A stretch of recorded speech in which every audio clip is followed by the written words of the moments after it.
चिंता संतान हंतारो यत्पादाम्बुजरेणव स्वीयानां तान्निजाचार्यान् प्रणमामि मुहुर्मुहुः। यदनुग्रहतो जन्तु सर्वदुःखातिगो भवेत् तमहं सर्वदा वन्दे श्रीमद्वल्लभनन्दनम्। अज्ञानतिमिरान्धस्य ज्ञानाञ्जनशलाकया चक्षुरुन्मीलितं येन तस्मै श्रीगुरवे नमः।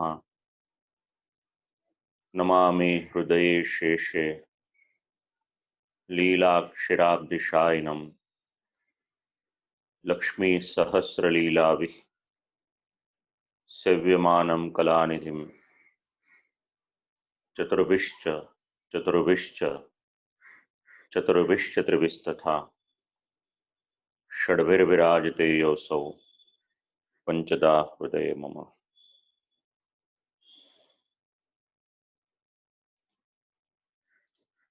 अंतर्राष्ट्रीय पुष्टिमार्गीय वैष्णव परिषद द्वारा आयोजित सटीक षोडश ग्रंथ व्याख्यानमाला आज 5મા સત્રનો આરંભ થઈ રહ્યો છે અને આ સત્રમાં આશીર્વાદાત્મક વચનામૃત માટે ઉપસ્થિત પૂજ્ય ગોસ્વામી શ્રી નિકુંજલતા બેટીજી મહોદયાશ્રીના શ્રી ચરણોમાં દંડવત પ્રણામ કરું। દેશ વિદેશના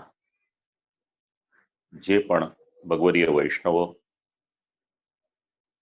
જે માધ્યમ દ્વારા શ્રી યમુનાષ્ટકમ આપ લોકો શ્રવણ કરી રહ્યા છો, આજે 12મી જૂન 2020 આ સત્રના આરંભે આપ સર્વને ભગવત સ્મરણ। 7 શ્લોકનું શ્રવણ આપણે કર્યું। 2 શ્લોક આજે આપણે લઈએ। લગભગ અડધો કલાક જેટલો સમય મારું વક્તવ્ય થશે અને પછી પૂજ્યાશ્રી બેટીજી આપણને સર્વને શ્રી યમુના મહારાણીજી વિશે વિશેષ વચનામૃત દ્વારા આપણી સર્વની પર કૃપા કરશે। 8મો શ્લોક। સ્તુતિમ તવ કરોતિ કઃ કમલજા સપત્ની પ્રિયે हरेर्यदनुसेवया भवति सौख्यमा मोक्षतः इयं तव कथाधिका सकल गोपिका संगम स्मर शम जलाणुभिः सकल गात्रजैः संगम। श्री आचार्य चरणे આગળ પણ જે વાત સમજાવી હતી એનું જ અનુસંધાન પુનઃ લીધું કે આપની સ્તુતિ કરવાને માટે કોણ સામર્થ્યવાન છે। કોઈ કરી શકે એવું છે નહીં અને ગંગાજીની સ્તુતિ થાય છે એ પણ ટીકાકારોના મતે શ્રી યમુનાજીના સંબંધને કારણે થાય છે। સર્વત્ર સ્તુત્યત્વમ ભગવત સંબંધાત। અહીંયા આગળ લક્ષ્મીજીની સ્તુતિની પણ વાત છે। તો શ્રી યમુનાજીની સ્તુતિ લઈએ, શ્રી ગંગાજીની સ્તુતિ લઈએ કે શ્રી લક્ષ્મીજીની સ્તુતિ લઈએ, તો શ્રી લક્ષ્મીજીની સ્તુતિ થાય છે। શ્રી ગોકુલનાથજી આજ્ઞા કરે છે કે ભગવાનની સાથેના સંબંધને કારણે થાય છે। લક્ષ્મીજીનો સંબંધ પ્રભુની સાથે છે। શબ્દ આપણે સાથે બોલીએ છે લક્ષ્મી નારાયણ। અને શ્રી દ્વારકેશજી પ્રભુ ચરણ પણ સમજાવે છે। સર્વત્રેતિ લોકે વેદે ચ સ્તવનીયત્વમ પુરુષોત્તમ સંયોગાદેવ. લોક વેદ ઇત્યાદિમાં જ્યાં જ્યાં પણ સ્તુતિ થાય છે તો લક્ષ્મીજીની સ્તુતિ ભગવાનની સાથે સંબંધ છે એના માટે થાય છે. પણ શ્રી અમનાજીની સ્તુતિમાં એવું નથી. શ્રી અમનાજીની જે સ્તુતિ થાય છે એ સ્વતંત્ર છે અને લક્ષ્મીજીની સ્તુતિ થાય છે એ ભગવાનની સાથેના સંબંધને કારણે થાય છે. તો સમજવાનું આપણે, એક તરફ શ્રી લક્ષ્મીજી બિરાજમાન છે અને એક તરફ શ્રી અમનાજી. આપણા માટે બંને આદરણીય છે. બંનેઓને પ્રસન્ન કરવાને માટે વિશ્વના લોકો સ્તુતિ કરે છે. પણ આ સ્તુતિમાં તફાવત શું? તો શ્રી અમનાજી લક્ષ્મીજીના સપત્ની તરીકે પણ બિરાજમાન છે. ત્વમ તો તસ્યા અપી સપત્ની તત્સમાન સૌભાગ્યવતી. જેવી રીતે શ્રી લક્ષ્મીજી સૌભાગ્યવતી છે એવી જ રીતે શ્રી અમનાજી પણ છે. કારણ કે લક્ષ્મીજીનો સંબંધ પણ પ્રભુની સાથે અને શ્રી અમનાજી માટે આપણે ચતુર્થ પ્રિયા આ શબ્દ વિચાર્યો. તો સામાન્ય રીતે સપત્ની હોય તો બંનેમાં કંઈક અણબનાવ જેવું પણ હોઈ શકે. શ્રીમદ ભાગવતમાં ભગવાનની પત્નીઓનો પરિચય છે. અષ્ટપટરાણીઓનો પરિચય શ્રી આચાર્ય ચરણ જ્યારે કરાવે, ભક્તિના સ્વરૂપની સાથે પણ કરાવે અને એમાં ક્યાંક શ્રી લક્ષ્મીજીનો અંશ છે એવો ઉલ્લેખ પણ સમજાવે આપણને. પણ શ્રી અમનાજી એ તો સ્વતંત્ર સ્વરૂપ છે, કોઈને આધીન નથી, કોઈ પણ પ્રકારનું પરાધીનત્વ નથી. નનો લક્ષ્મી સ્તુતિસ્તુ લોકે દૃશ્યતે. હવે અહીંયા આગળ કમલજા સપત્ની પ્રિય. શ્રી અમનાજી લક્ષ્મીજી કરતા પણ આગળ વધીને ભગવાનના વિશેષ પ્રિય છે. તો એમની સ્તુતિ કરવી એ લગભગ અશક્ય થઈ જાય એવી પરિસ્થિતિ શ્રી આચાર્ય ચરણ સમજાવી રહ્યા છે. શબ્દ પ્રયોગ કર્યો છે પ્રિય. ભગવાનને અતિશય પ્રિય છે અને જ્યાં પ્રિયત્વ આવે ત્યાં પછી બીજા કોઈ પણ વાતની વિચાર કરવાની આવશ્યકતા રહે નહીં. અને આ પ્રિયત્વ કેવું? હરેર યદનુ સેવયા. હવે શ્રી લક્ષ્મીજીની સ્તુતિ કરી શકાય બે રીતે. લક્ષ્મીજીને પ્રસન્ન કરી શકાય. ટીકાકારો ખૂબ સુંદર એનું ચિંતન આપે છે. એક, ભગવાનની સાથે સાથે લક્ષ્મીજીની સ્તુતિ કરો. અને બીજું, કેવળ લક્ષ્મીજીને પ્રસન્ન કરો. તો ભગવાનની સાથે સ્તુતિ કરીએ તો શું લાભ અને કેવળ લક્ષ્મીજીને પ્રસન્ન કરીએ તો શું લાભ? દ્રષ્ટિકોણ કયો અપનાવવો એ આરાધકે વિચારવાનું, સ્તુતિ કરનાર છે એમણે વિચારવાનું. જો ભગવાનની સાથે સાથે સ્તુતિ કરે તો લક્ષ્મીજી ફલ કયું આપે? એટલે કે મોક્ષ પર્યંતનું ફલ આપી શકે. જે શ્રીમદ ભાગવતજીના ત્રીજા સ્કંદમાં ભગવાન કપિલ માતા દેવહૂતિને સમજાવે છે. અલગ અલગ પ્રકારના મોક્ષ છે, સાલોક્ય, સારષ્ટિ, સામિપ્ય ઇત્યાદિ.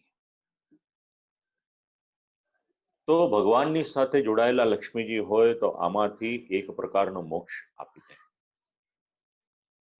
પણ પુષ્ટિમાર્ગીય સેવકને આવા કોઈ પણ પ્રકારના મોક્ષની ઈચ્છા નથી.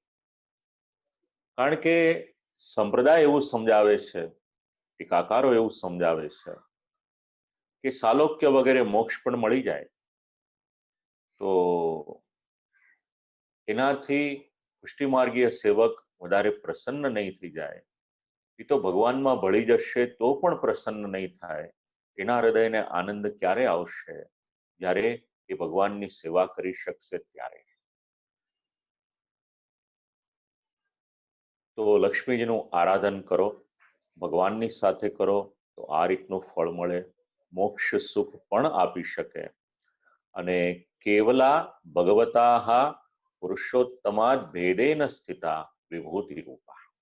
શ્રી હરિરાયજી મહાપ્રભુજી સમજાવે છે કે એકલા લક્ષ્મીજી બિરાજમાન છે એ તો ભગવાનની વિભૂતિ સ્વરૂપા છે.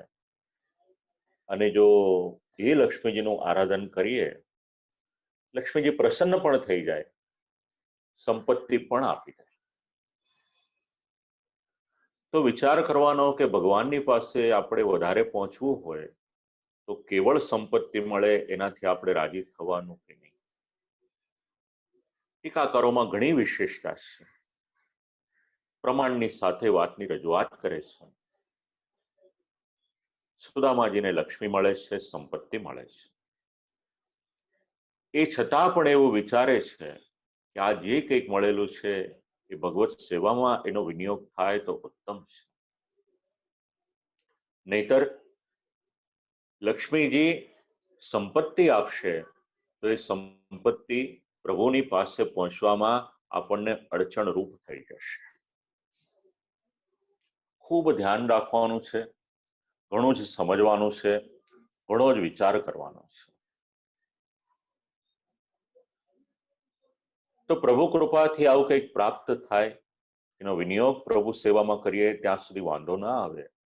પણ જો એકલા લક્ષ્મીજીનું ઉપાસન કરીએ આપણે, તો પછી પ્રભુની પાસે પહોંચવામાં કે મુક્તિ સુધી પહોંચવામાં પણ એ લક્ષ્મીજી બાધા થઈ શકે એવી સમજણ ટીકાકારો આપે છે. તો આ લક્ષ્મીજીના બે સ્વરૂપ છે. એક ભગવાનની સાથે બિરાજમાન છે, એકમ ભગવતા સહસ્થિતમ. આ શ્રી દ્વારકેશ ચરણજી સમજાવે છે. અને અપરમ ભેદેન બીજા જે છે એના દ્વારા આપણને ધન વગેરે મળી શકે.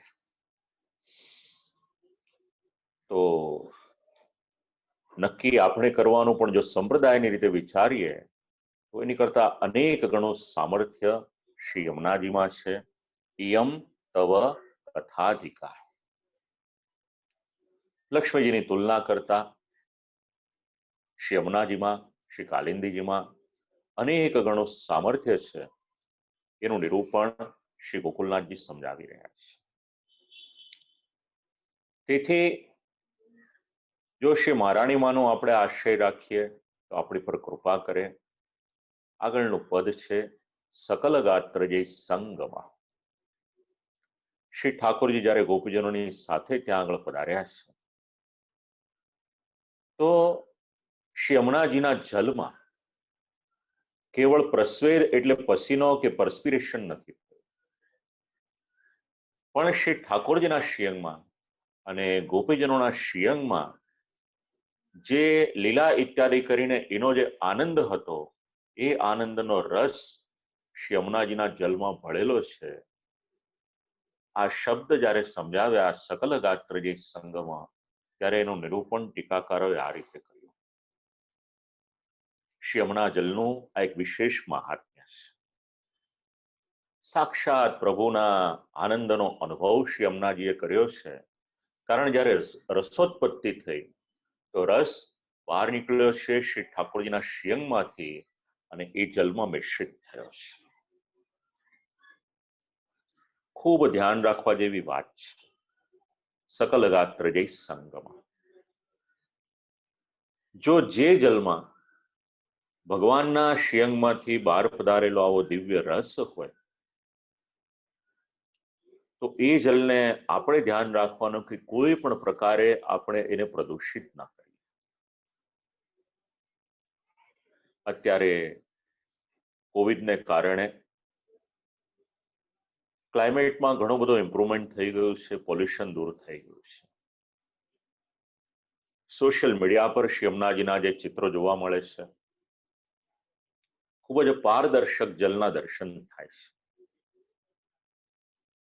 ભગવાને તો આપણને ઘણું આપ્યું, પણ મનુષ્ય પોતાના સ્વાર્થને માટે એને સંભાળી ના શક્યો. એક તરફ આપણે શ્રી યમુનાજીને માં કહીએ છીએ અને બીજી તરફ આપણે એમાં જ કચરો નાખીએ અને જે બાકીનું ન નાખવું જોઈએ એ પણ નાખીએ. ઘણો બધો ઇન્ડસ્ટ્રીયલ વેસ્ટ પણ એમાં જતો હોય, હ્યુમન વેસ્ટ જતો હોય, રિલિજિયસ વેસ્ટ જતો હોય. તો આ બધું કરી અને શ્રી યમુનાજીને આપણે પ્રદૂષિત ન કરીએ એ આપણા માટે પણ શ્રેયસ્કર છે અને આખા સમાજને માટે પણ શ્રેયસ્કર છે. એકાદ પુષ્પ પધરાવો, એકાદ પાંખડી પધરાવો તો પણ પ્રસન્ન થશે. સકલ ગાત્ર જય સંગમ, ખૂબ સુંદર.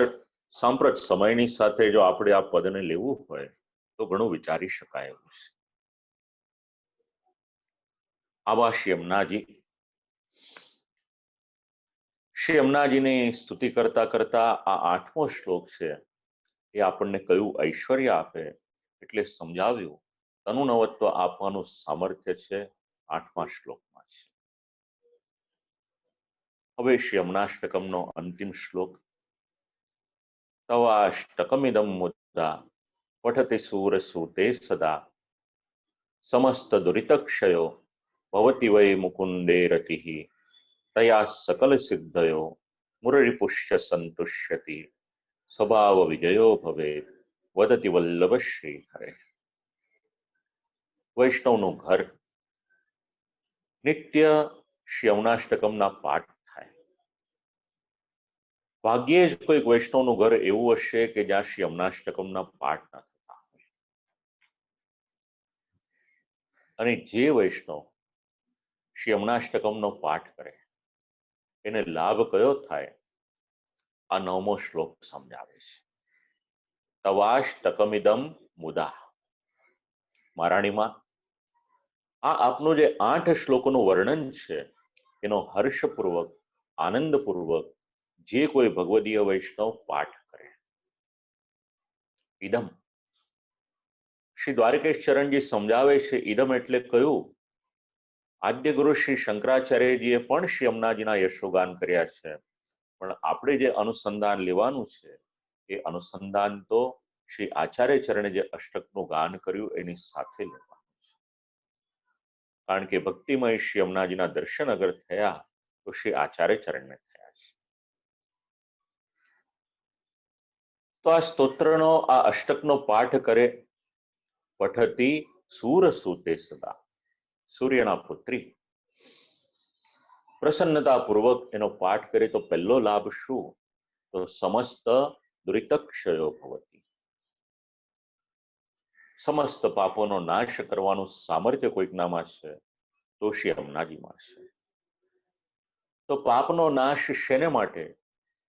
તો શ્રી દ્વારકેશ ચરણજી સમજાવે છે એતેન દુરિતનાશસ્ય ભક્તિ પ્રજનને હેતુત્વમ ઉક્તમ ભવતી. જો પાપનો નાશ થાય તો એના દ્વારા ભક્તિ વધારે સારી રીતે ઉત્પન્ન થઈ શકે, અને જેટલી વધારે ભક્તિ ઉત્પન્ન થઈ શકે એટલું આપણે શ્રી ઠાકોરજીની સેવાનો આનંદ વિશેષ લઈ શકીએ. આ પદ ખૂબ વિચારવા જેવું છે. બીજો લાભ શું થાય? ભવતી વૈ મુકુંદે રતિઃ. પાપનો નાશ થયો. તદનંતરમ મોક્ષદાતર્યપી સ્નેહો ભવતી. પાપનો નાશ થયો, ભગવાનમાં આપણી રતિ વધારનાર શ્રી યમુના મહારાણીજી. ભગવાનમાં વધારે સ્નેહોત્પત્તિ કરવાનું કાર્ય કોઈ કરે છે તો શ્રી યમુનાજી કરે છે. ઋષિમુનિઓ ઘણી તપસ્યા કરીને જે કાર્ય ન થઈ શકે શ્રી યમુનાષ્ટકમના પાઠ દ્વારા થાય છે. ભક્તિ પણ આપે અને સાથે સાથે ભગવાનની સાથે સાથે આપણને આગળ લઈ જઈ રતિ વધારવાનું કાર્ય પણ કરે છે. અને એના પ્રમાણો આપ્યા છે શ્રીમદ ભાગવતમાં. વૈ, વૈ અક્ષર એના માટે છે, પદ એના માટે છે કે આ નિશ્ચયપૂર્વક શ્રી આચાર્ય ચરણ કોઈ વાત એમને એમ નથી કરતા, સારી રીતે નિર્ણય કરીને આ વાત સમજાવે છે. ત્રીજો લાભ તયા સકલ સિદ્ધયા. જેટલી જેટલી સિદ્ધિ છે, એટલે આપણે આગળ જેટલી જેટલી સિદ્ધિ શ્રવણ કરી હતી, જ્યારે શ્રી યમનાષ્ટકમનો આરંભ કર્યો ત્યારે 8 પ્રકારની સિદ્ધિ આપ લોકોને સમજાવી. કદાચ કોઈકનું શ્રવણ કરવાનું રહી ગયું હોય તો પરિષદે પણ યુટ્યુબ પર અપલોડ કરેલું છે. ચિરાયુષ્માન આદિત્ય શાસ્ત્રીજીએ પણ યુટ્યુબ પર અપલોડ કરેલું છે. પુનઃ શ્રવણ કરશો તો એ સિદ્ધિઓનું અનુસંધાન થઈ જશે. ચોથો લાભ, મુરરિપુષ્ય સંતુષ્યતિ. શ્રી આચાર્ય ચરણે અનેક વખત શ્રી ઠાકોરજીને માટે મુરારી, મુરરિપુ ઇત્યાદિ શબ્દોનો પ્રયોગ કર્યો તો ભગવાન પ્રસન્ન થાય છે. મુરારી શબ્દ પણ આપણે વિચાર્યો હતો અને મુરરિપુ શબ્દ પણ વિચાર્યો હતો. એક વાક્યમાં એટલું યાદ રાખીએ, જે પ્રમાણે 16,000 કન્યાઓને પ્રતિબંધ હતો એનો ભગવાને નિવૃત્તિ કરી હતી, એ પ્રમાણે જો આપણે પાઠ કરીએ તો શ્રી મહારાણીમાં આપણી પર પણ કૃપા કરે અને બંધક ઇત્યાદિ કંઈક હોય, કોઈ અવરોધ હોય તો એને દૂર કરી અને પ્રભુની પાસે લઈ જાય, જેના દ્વારા મુરરિપુ એટલે ભગવાન, સંતુષ્યતિ એટલે સંતુષ્ટ થાય છે. સેવાનો પ્રકાર એવો રાખીએ, પાઠનો પ્રકાર એવો રાખીએ કે જેના દ્વારા શ્રી ઠાકોરજી પ્રસન્ન થાય. સાથે સાથે છઠ્ઠો લાભ સમજાવ્યો, સ્વભાવ વિજયો ભવેત. સ્વભાવ વિજય પરાવૃત્તિર્ભવતિ. સ્વભાવનો વિજય એટલે શું? પોતપોતાનો અંતર્ગત જે ભાવ છે, સ્વભાવ છે. પણ શ્રી યમનાષ્ટકમનો પાઠ કરે તો સ્વભાવશ્ચ જીવાત્મનો ભાવ. જીવાત્માના એટલે તમારી ને મારી અંદર રહેલો જે ભાવ છે એ આપણો સ્વભાવ છે. શ્રી દ્વારકેશ શરણજી સમજાવે છે કે એની ચર્ચા શ્રી ગુસાઈજી પ્રભુ ચરણે વિદ્વન મંડન નામના ગ્રંથમાં કરેલી છે. તો આ જે સ્વભાવ વિજય છે, મન, એની પર વિજય પ્રાપ્ત કરાવવામાં સહાયક અગર કોઈ થઈ શકે છે તો શ્રી મહારાણીમાનું આ અષ્ટક થઈ શકે છે.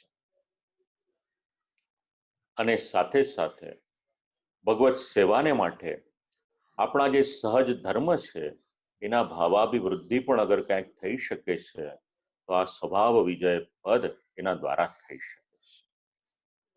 ઘણી ચર્ચા કરી છે. શ્રી હરિરાયજી મહાપ્રભુજી તો 3 રીતે આ વાત સમજાવે છે. દરેક ટીકાકારો પોતપોતાની રીતે આ સ્વભાવ વિજય શબ્દ સમજાવે છે. એવો પણ વિચાર કરી શકાય શ્રી દ્વારકેશજી ચરણના હિસાબે કે બહિર્મુક્તાની નિવૃત્તિ થાય અને પ્રભુની પાસે આપણે વધારે આગળ જઈ શકીએ. આમ કરતા કરતા સ્વભાવ વિજયો ભવે. અને આ બધું કોણ કહી રહ્યું છે? એટલે કહ્યું કે વદતી વલ્લભ શ્રી હરે. શ્રી આચાર્ય ચરણની આ દિવ્ય વાણી છે.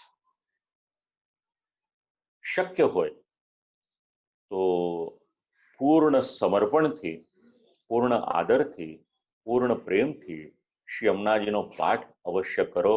શ્રી યમુનાષ્ટકમનો પાઠ અવશ્ય કરો. ઘણા વૈષ્ણવોને આજે પણ એનો અનુભવ થાય છે. ગઈકાલે 4-5 વૈષ્ણવોને જે અનુભવ થયા હતા એ મેં આપ લોકોને કહ્યા. આપણા મુંબઈના એક વૈષ્ણવ છે, ધીરેનભાઈ મહેતા. નવેમ્બરમાં એમને ત્યાં સપ્તાહ કરી. પેપર ઇન્ડસ્ટ્રી એમની ફેક્ટરી છે. દરરોજનું 2 લાખ લીટર જલ જોઈએ. પોતાનો અનુભવ એમણે જણાવ્યો હતો કે ક્યારેક એવું થઈ જાય કે ફેક્ટરીની પાછળ જ નદી છે, એમાં પાણી ખલાસ થઈ જાય. એવું થાય કે કાલે ફેક્ટરી ચાલુ નહીં થાય. અને એ સમયે જો શ્રી મહારાણી માને વિનંતી કરું શ્રદ્ધાથી કે માં કૃપા કરો મારી પર, અને બીજા દિવસે સવારે માણસનો ફોન આવી જાય કે કોને ખબર ક્યાંથી આખી નદી ભરાઈ ગઈ છે એ ખબર નથી. તો જો આવો એક લૌકિકનો ભૌતિકનો લાભ પણ શ્રી મહારાણીમાં આજે પણ આપી શકતા હોય અને કોઈ વૈષ્ણવને એનો અનુભવ થઈ શકતો હોય તો પછી જ્યારે સતત શ્રદ્ધાપૂર્વક શ્રી મહારાણીમાંનો આ અષ્ટકનો પાઠ આપણે કરીએ તો શ્રી મહારાણીમાં અલૌકિકમાં કેટલી કૃપા કરી શકે એની કલ્પના કરી. કારણ કે વૈષ્ણવનું ઘર એક સંસ્કાર. ગોકુળ જાય, મથુરા જાય, શ્રી મહારાણીમાં સ્નાનની ઈચ્છા હોય તો સ્નાન, નેત્ર પાન તો અવશ્ય કરે જ કરે. નિત્ય આપણે ત્યાં જારીજીની સેવા આપણે કરીએ. સાથે સાથે સંપ્રદાયમાં એક સમજણ એ પણ આપી છે કે સેવાના પ્રકારમાં જે જલને લઈને મનોરથ થાય છે, ઉષ્ણકાળ હોય અથવા તો પછી દાન હોય, ફાગ હોય, જલવિહારના દિવસો હોય, શ્રી ઠાકોરજીની સન્મુખમાં કુંડમાં જલ ભરવામાં આવે છે, એની સાથે સાથે શ્રી યમુના મહારાણીજીનો ભાવ જોડાય. તો જ્યારે આપણે શ્રી યમુનાષ્ટકમ શ્રવણ કરીએ છીએ તો કેવળ ક્રિયાત્મક ન રાખીએ પણ આજે ટીકાકારોએ આપણને ભાવ સમજાવ્યા છે. કેટલો પરિશ્રમ લીધો હશે એની કલ્પના કરી જુઓ. નમામિથી લઈ અને વદતિ વલ્લભ શ્રી હરે, તો ત્યાં સુધી શ્રી ટીકાકારોએ આપણને જે દ્રષ્ટિ આપી છે એ દ્રષ્ટિ મુજબ આપણે શ્રી યમુનાષ્ટકમનો પાઠ કરીએ અને એક એક પદ જેટલા પણ શક્ય હોય આપણા જીવનમાં ઉતારવાને માટે આપણે પ્રયત્ન કરીએ. ષોડશ ગ્રંથના કેટલાક ગ્રંથો એવા છે જેમાં શ્રી આચાર્ય ચરણે પોતાની કલમ એમાં નીચે પોતાનું નામ લખેલું છે. એમને એમ નથી. કોઈક વ્યક્તિ આખો જ દસ્તાવેજ બનાવે અને નીચે એમાં પોતાની સિગ્નેચર ન કરે તો એ દસ્તાવેજની કોઈ કિંમત ખરી? વિલ બનાવે એમાં એની સિગ્નેચર જોઈએ, લીગલ ડોક્યુમેન્ટમાં એની સિગ્નેચર જોઈએ. તો શ્રી આચાર્ય ચરણે શ્રી મહારાણીમાના સ્વરૂપનું જ્યારે ગાન કર્યું ત્યારે વદતિ વલ્લભ શ્રી હરે, એટલે કોઈ પણ પ્રકારની શંકા રાખશો નહીં, કોઈ પણ પ્રકારનો સંશય રાખશો નહીં. જે ટીકાકારો આપણને સમજાવે છે એ ભાવ મુજબ શ્રી યમુનાષ્ટકમનો પાઠ અવશ્ય કરજો. અને સાથે સાથે અર્વાચીન રીતે પણ ઘણું બધું વિચારી શકાય એવું છે. શ્રી યમુનાજીને શુદ્ધ કરવાને માટે જે પ્રક્રિયા અને જે પ્રકલ્પો ચાલી રહ્યા છે આટલા વખત, આપણે કોઈની ટીકા ટિપ્પણી ન કરીએ પણ આપણે જ્યાં સહાયક થઈ શકતા હોઈએ તો એક વૈષ્ણવ તરીકે આપણું પણ એ કર્તવ્ય છે એ વાતને પણ આપણે ધ્યાનમાં રાખીએ. તો શ્રી આ યમુનાષ્ટકમની જે વાણી છે, જે કંઈ બોલાવ્યું શ્રી ઠાકોરજીએ ષોડશ ગ્રંથની પૂર્વ પીઠિકાથી લઈને અત્યાર સુધી, એમાં જે જે ટીકાકારોના મત આપ લોકોને કહ્યા, એવું નથી કે મેં કહ્યું એટલું જ છે, પણ સમયની એક સીમા હોય છે અને સમયની સીમા નિશ્ચિત કરવી એ જરૂરી હોય છે. કારણ કે આખો જ ષોડશ ગ્રંથનો આપણો જે ક્રમ છે, હવે એક ગ્રંથને જેટલો સમય આપી શકાય એટલો જ આપણે આપીએ. કહેવાનું જે તાત્પર્ય છે એ આપ લોકોને સમજાઈ જાય એટલું ઘણું છે. કારણ કે મુખ્ય દિશા નિર્દેશ જોઈએ છે એ આપણને સિદ્ધ થઈ જાય એટલે આપણું કાર્ય એ સિદ્ધ થાય. તો આ વાણી મહારાણીમાં કૃપા કરે અને કૃપા કરી અને આ વાણીને સ્વીકારે. ઘણા વૈષ્ણવોએ પોતાના અહોભાવ જણાવ્યા. કુસુમબેન પટેલનો મને ફોન આવ્યો, મને કે ભાઈ હૃદય એટલું બધું આર્દ્ર થઈ ગયું કે હું શું બોલું. યાદ કર્યા મારા દાદાજી ગોલોકવાસી પૂજ્ય શ્રી રમણલાલ જીશારામ શાસ્ત્રીજીને અને કહ્યું કે ભાઈ એમની પાસે હું યમુનાષ્ટકમ ભણી હતી. વર્ષો પછી આ શ્રવણ કરવાનો અવસર આવ્યો. આવું બધું જ્યારે સાંભળવા મળે છે ત્યારે એવું થાય કે શ્રી યમુના મહારાણીજીએ કૃપા કરી આ બધા વૈષ્ણવોની પર. આ જ કૃપા આપણી સર્વની પર રહે અને આ જ કૃપામાં વધારે આપણને દિશા નિર્દેશ કરવા આપણી સર્વની પર અનુગ્રહ કરી અને અત્યારે એક વિશેષ લાભ આપણને સર્વને પ્રાપ્ત થઈ ગયો છે. શ્રી મહારાણીમાની વાત હોય, પુષ્ટિમાં સ્ત્રી હૃદયનું ખૂબ મહત્વ છે. પુરુષ પણ જ્યારે શ્રી ઠાકોરજીની સન્મુખમાં જાય, એનું હૃદય, એનો ભાવ કયો હોવો જોઈએ એ સંપ્રદાય આપણને સમજાવે છે. અને એ જ ભાવ આપણે વધારે સારી રીતે સમજી શકીએ એટલા માટે આંતરરાષ્ટ્રીય પુષ્ટિ માર્ગીય વૈષ્ણવ પરિષદની વિનંતીને માન આપી અને ખૂબ અનુગ્રહપૂર્વક આપણને સર્વને શ્રી યમુનાજીનું સ્વરૂપ સમજાવવાને માટે પૂજ્યપાદ ગોસ્વામી શ્રી નિકુંજલતા બેટીજી મહોદયા શ્રી પધાર્યા છે. પરિષદની વતી અને આપ સર્વની વતી આપ શ્રીના યુગલશ્રી ચરણોમાં હું દંડવત પ્રણામ કરું છું. આમ તો આપ શ્રીના પરિચયની કોઈ આવશ્યકતા નથી, એ છતાં પણ એક શિષ્ટાચાર છે. ત્યારે આપણે નિમંત્રણ આપીને બોલાવીએ છીએ અને ખૂબ અનુગ્રહ કરીને આપણે ત્યાં પધારે તો સંપૂર્ણ ગૌરવ જાળવવું એ આપણું કર્તવ્ય છે. કંઈ કેટલું આપણે કરવું પડે ત્યારે આપણા ઘરે વલ્લભકુલની પધરામણી થાય તો ઠાકોરજીએ આપણને સર્વને કેવો લાભ આપ્યો. દરેકના ઘરમાં આપણે બેઠા છીએ અને આપણે એવો જ ભાવ રાખવાનો કે આપણી સન્મુખમાં પૂજ્યાશ્રી બેટીજી બિરાજમાન છે અને આપણને કંઈક આ વાતની સમજણ આપશે. પરિચય આપવાનો વિચાર કરું તો ઘણો બધો આપી શકાય, પણ ખૂબ સંક્ષિપ્તમાં 2-3 મિનિટમાં આપ લોકોને કંઈક જણાવું. હું વર્ષો જૂનો સંબંધ છે અને સંબંધને કારણે ઘણી બધી પ્રવૃત્તિથી હું સારી રીતે માહિતગાર છું. તો પુષ્ટિ માર્ગના પ્રસાર, પ્રચાર અને સિદ્ધાંતને માટે આપશ્રીએ આજીવન એ સમર્પિત કરેલું છે અને એ સમર્પણ ઠાકોરજીને તો કર્યું જ, પણ સાથે સાથે પુષ્ટિ માર્ગના જેટલા વૈષ્ણવો છે, જે પુષ્ટિ સૃષ્ટિ છે, એમનું જીવન પણ શ્રી ઠાકોરજીની સાથે વધારે ને વધારે સારી રીતે કઈ રીતે જોડાઈ શકે એના માટે આપશ્રીનો ખૂબ પરિશ્રમ છે. મેં નજરે જોયું છે, મેં અનુભવ્યું છે. સતત પ્રવૃત્તિ આ જીવન મંત્ર આપણે કહી શકીએ. અને એમાં પણ મુંબઈના જે વૈષ્ણવો છે, આપણે ત્યાંની દિવ્ય કીર્તન પરંપરા એને જો મુંબઈમાં આટલી સારી રીતે આજે આપણે સંભાળી શક્યા છીએ તો એમાં બિલકુલ નિર્વિવાદ વાત છે કે પૂજ્યાશ્રી બેટીજીનો એમાં સિંહ ફાળો છે એવું કહીએ બિલકુલ અતિશયોક્તિ નથી. ઘણો પરિશ્રમ લીધો છે. સાથે સાથે કીર્તનની શિબિરો, કીર્તનના ક્લાસીસ, એની સાથે સાથે એક સેવા પ્રણાલિકાનું પણ વિશેષ યોગદાન છે. સ્વયં પ્રવાસ કરી અનેક સ્થાનમાં જઈ અને સેવા પ્રણાલિકાની સમજણ અગર કોઈકે આપી છે તો પૂજ્યાશ્રી બેટીજી આપી છે.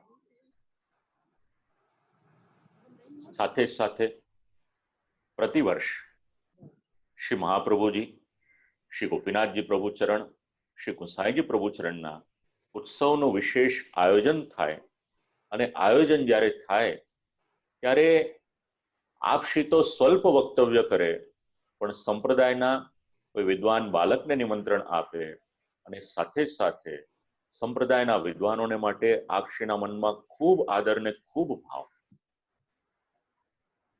એટલે એક શ્રી વલ્લભકુલના બાલકને નિમંત્રણ આપે અને બીજા કોઈ શાસ્ત્રીજીને નિમંત્રણ આપે અને ઘણા ગ્રંથો આ રીતે પ્રતિવર્ષ આપશ્રીના દ્વારા પુષ્ટિ સૃષ્ટિને જાણવા મળ્યા છે.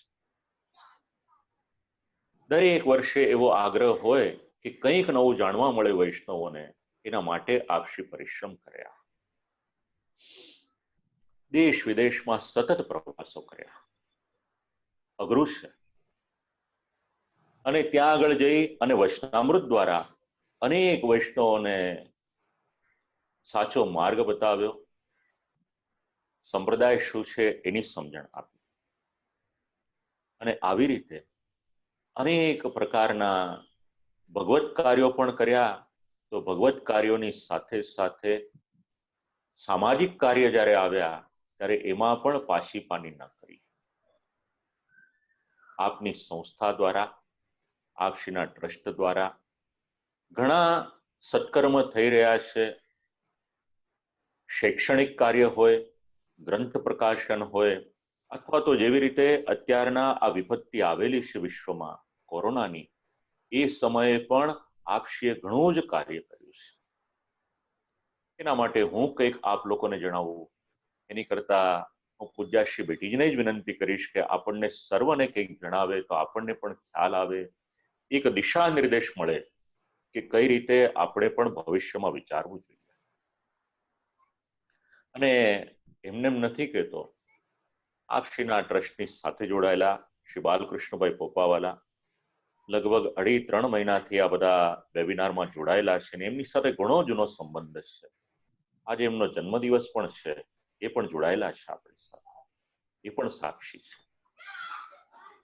પરિવારની સાથે વાત કરું, હું ઘણું કંઈ કહી શકું, પણ પોતાની આત્મશ્લાઘા કરવી મારો સ્વભાવ પણ નથી, મને શોભે પણ નહીં. પણ એક વાક્યમાં કહું, ઠાકોરજીની અનહદ કૃપા છે.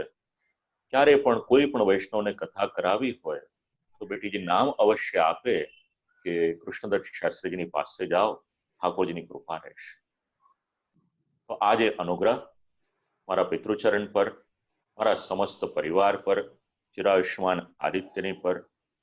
તો આજે જ્યારે પરિષદના નિમંત્રણને માન આપી અને આપશ્રી પધાર્યા છે, તો પરિષદ વતીથી અને આપ સર્વની વતીથી પણ, બધા વૈષ્ણવોની વતીથી પણ આપશ્રીના યુગલશ્રી ચરણોમાં ખૂબ જ વિનમ્ર ભાવે વિનંતી કરીશ કે શ્રી મહારાણી માના સ્વરૂપને માટે આપણને કંઈક વિશેષ પ્રકાશ આપે અને સાથે સાથે સાંપ્રત સમયમાં આપશ્રી દ્વારા જે પ્રવૃત્તિ થઈ રહી છે એ પણ અમારી વિનંતીથી કંઈક એને માહિતગાર કરે એવી વિનંતી કહી અને દંડવત પ્રણામ કરી અને આજના વક્તવ્યને શ્રી મહારાણી માના યુગલશ્રી ચરણોમાં સમર્પિત કરું છું. અસ્તુ.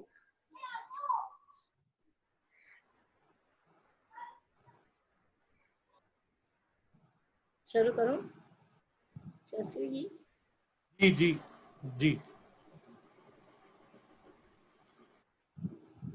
ચિંતા સંતાન હંતારો યત્પાદાંબુજરેણવ સ્વીયાનાં તાન નિજાચાર્યાન પ્ರಣમામિ મુમુર્મુઃ યદનુગ્રહતો જંતુ સર્વદુઃખાતિકો ભવેत् તમહં સર્વદા વંદે શ્રીમદ્વલ્લભનંદનમ અજ્ઞાનતિમિરાન્ધસ્ય જ્ઞાનાંજનશલાકયા ચક્ષુરુન્મીલિतं येन તસ્मै શ્રી ગુરવે નમઃ.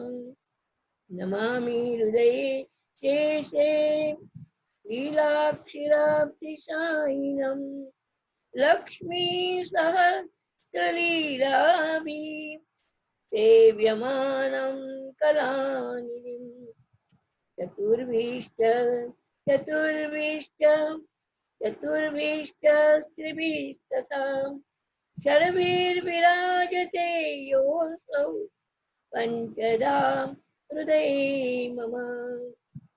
સૌંદર્યં નિજહૃત્કટં પ્રકટિतं શ્રીગૂઢભાવાત્મકम् પૂરૂપં ચ પુનस्तदन्तर्गतं प्राविविशत्स्वप्रिये संश्लिष्टावुभयोर्भवौ रसमयः कृष्णो हि यत् साक्षिकं रूपं तत्त्रितयात्मकं परमपि ध्येयं सदा वल्लभम्. नमामि श्री बालकृष्णं यशोदो संगलालितं पूतना सुपयपान रक्षिता शेषबालकं श्रीवल्लभाधीश की जय। परम आदरणीय परम भागवत एवं श्री कृष्णदत्त शास्त्री जी આજની યુવા પેઢીમાં ખૂબ સુંદર રીતે તૈયાર થયેલા એવા આદિત્ય શાસ્ત્રીજી તથા આંતરરાષ્ટ્રીય વૈષ્ણવ પરિષદના સભ્યજનો પ્રદીપભાઈ તથા પરમ ભગવદિયા પ્રદીપભાઈના માતૃશ્રી શાંતાબેન તથા તમામ જે વૈષ્ણવો જોઈ રહ્યા છે, સાંભળી રહ્યા છે, એ તમામ વૈષ્ણવો, મને આનંદ એ છે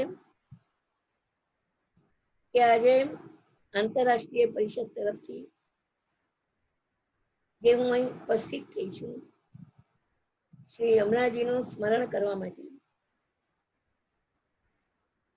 તો એનો મને ખૂબ આનંદ છે.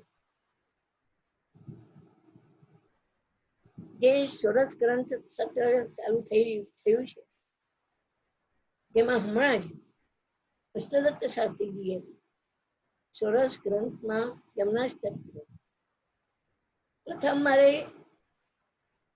મને એ કહેતા એ આનંદ થાય છે કે શ્રી કૃષ્ણદત્ત શાસ્ત્રી, હું એમના વખાણ કરવા માટે નથી બોલતી, પણ મારા હૃદયથી મારા ભાવ વ્યક્ત કરું છું કે એક પુષ્ટિ માર્ગના સારામાં સારા વિદ્વાન શાસ્ત્રી છે. આમે તમે જુઓ તો પુષ્ટિ માર્ગમાં આજે શાસ્ત્રી પંડિતોની બહુ મોટી ખોટ છે, પણ એમાં પણ શ્રી કૃષ્ણદત્ત શાસ્ત્રી કે જેમની ભાગવત કથા પણ બહુ જ ડિટેલ્સમાં અને સુંદરતા કરે છે, એવી જ રીતે પુષ્ટિ માર્ગના કોઈ પણ સબ્જેક્ટ હોય પણ બહુ સુંદર રીતે એની છણાવટ કરે છે. એ આ સમસ્ત પુષ્ટિ જગતનું અવભાગ્ય છે કે આવા વિદ્વાન શાસ્ત્રી આપણી પાસે છે. અને જેમ હમણાં શાસ્ત્રીજીએ તમને કહ્યું કે જ્યારે જ્યારે પણ શ્રી ગુસાઈજીનો ઉત્સવ, શ્રી મહાપ્રભુજીનો કે શ્રી ગોપીનાથજીનો, અને જ્યારે જ્યારે પણ અહીં મુંબઈમાં, યા તો પ્રોપર મુંબઈમાં પ્રેમપુરી અધ્યાત્મ વિદ્યા ભવનમાં, યા તો વિલ્યપાલામાં કે ક્યાંય પણ મોટા મોટા આયોજનો જ્યારે થાય છે ઠાકોરજી કૃપાથી, ને હંમેશા હું કૃષ્ણદત્ત શાસ્ત્રીજીને યાદ કરું અને એટલી સુંદર રીતે હું નવો નવો સબ્જેક્ટ એમને આપું, એ પણ પુષ્ટિ માર્ગીય, પણ એ સબ્જેક્ટ ખૂબ સુંદર છણાવટ કરે છે. એ મારો અનુભવ છે. એટલે આપણે ખરેખર એ ભાગ્યશાળી છીએ. એ તો આજે ક્યાં છે શાસ્ત્રી પંડિતો, ક્યાં છે? પહેલાનો વખત અમારા બાળકોને ત્યાં એવો હતો કે જ્યાં વિદ્વાન શાસ્ત્રી પંડિતો રહેતા દરેક ઘરની અંદર, અને એ રીતે ઘરના બાળકોને પણ ગ્રંથો શીખવતા, પાઠ શીખવતા, પ્રવચન કરતા શીખવતા, એટલું જ નહીં પરંતુ પુષ્ટિ માર્ગના જે પણ ગ્રંથો એ તૈયાર કરતા અને પ્રગટ કરાવતા. મને યાદ છે અમારે ત્યાં ચિમનલાલ શાસ્ત્રીજી હતા, અને ચિમનલાલ શાસ્ત્રીજીએ ઘણા બધા ષોડશ ગ્રંથો તૈયાર કરીને બહાર પ્રગટ કર્યા હતા.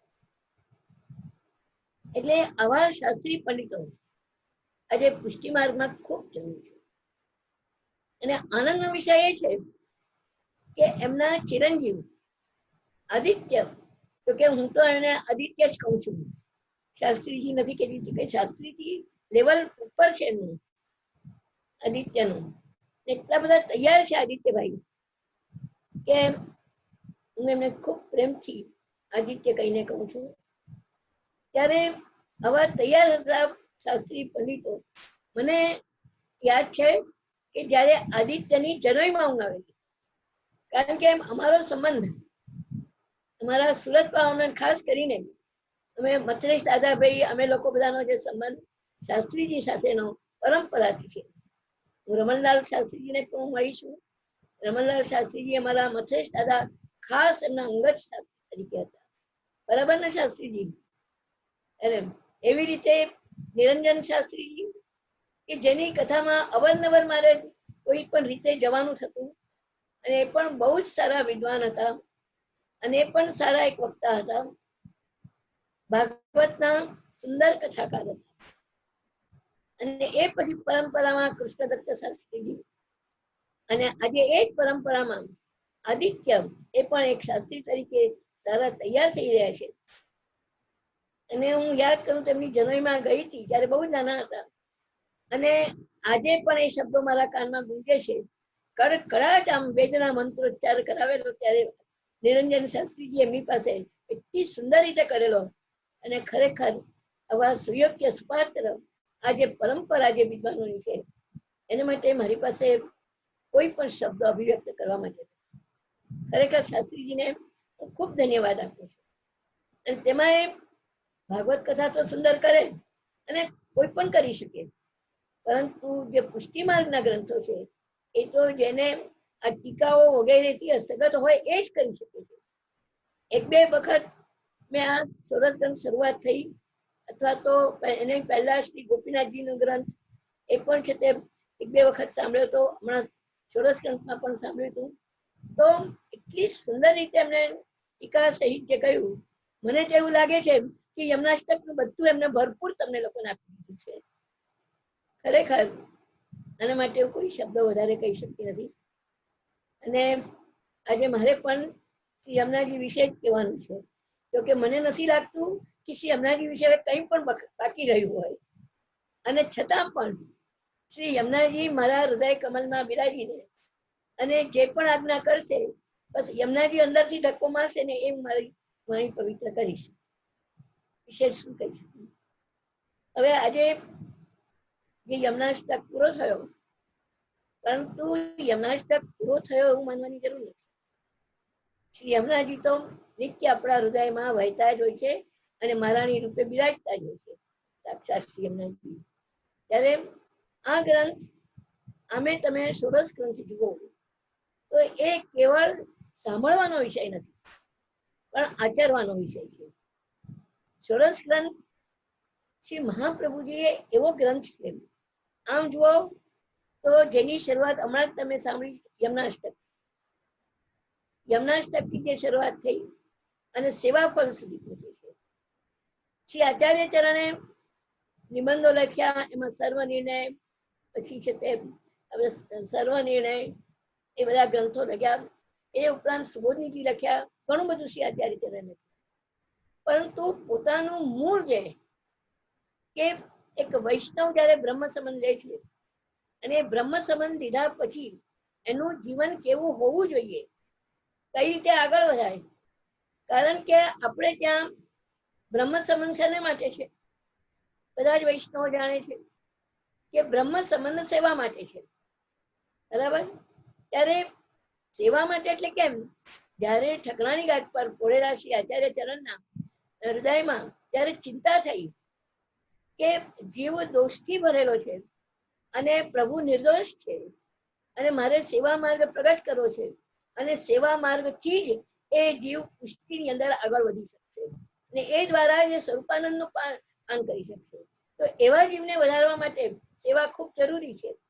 તો એ સેવા, નિર્દોષ બ્રહ્મની સેવા, એ સદોષી જીવ, ખૂબ બધા દોષો ભરેલા છે એવો જે જીવ, જેમ શ્રી ગુસાઈજી કહી રહ્યા છે ને કે યદ્યપિ મમા અપરાધ, મારો અપરાધ ઘણા બધા છે, તથાપિ ક્ષમા ભગવત ક્ષમા કરે અતિ દુર્બલા.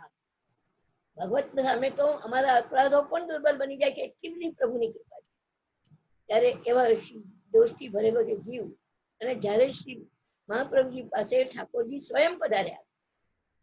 યાદ રાખજો, ઠાકોરજીએ વિનંતી નથી, શ્રી મહાપ્રભુજીએ વિનંતી નથી કરી કૃપાનાથ આપ પધારો ને મારી ચિંતાને ઉકેલો, પણ સ્વયં ઠાકોરજી શ્રી ગોકુલચંદ્રમાજી રૂપે પધાર્યા, અને પધારીને શ્રી મહાપ્રભુજીને આજ્ઞા કરી, એ વલ્લભ मेरे साथ संबंध कराओ, मारी साथ तुम्हें संबंध कराओ, और आपके द्वारा जो जीव भी शरण आएगा उसको मैं कदापि छोड़ूंगा नहीं, उसका मैं स्वीकार करूंगा।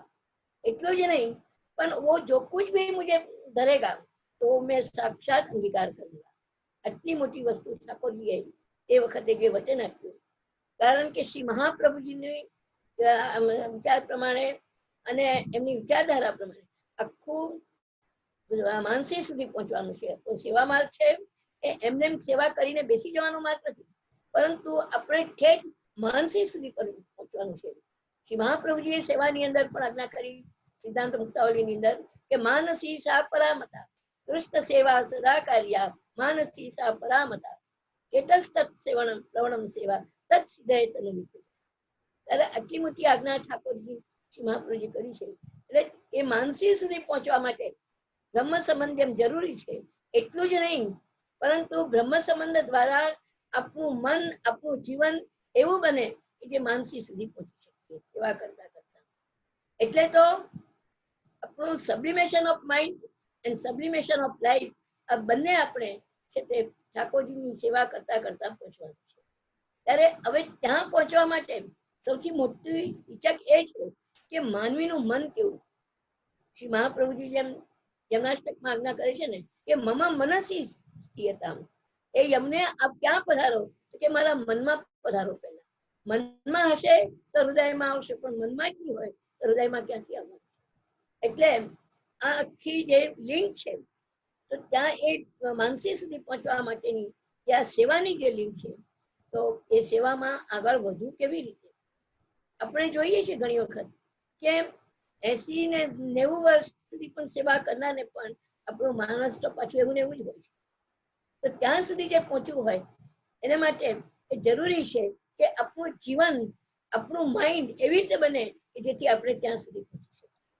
તો એના માટે શ્રી મહાપ્રભુજીએ ષોડશ ગ્રંથ પોતાના જે વિચાર છે અને કેવી રીતે એક વૈષ્ણવી જીવન જીવવું, જેમ એક વૈષ્ણવી ભગવદીયના લક્ષણ શ્રી હરિરાયજીએ આપણને પહેલા શિક્ષાપત્રમાં બહુ સુંદર રીતે આપ્યા, પરંતુ એ બધા લક્ષણો અને આમ જો તો એક વૈષ્ણવી જીવન કેવી રીતે જીવાય કે ત્યાં સુધી પહોંચી શકાય।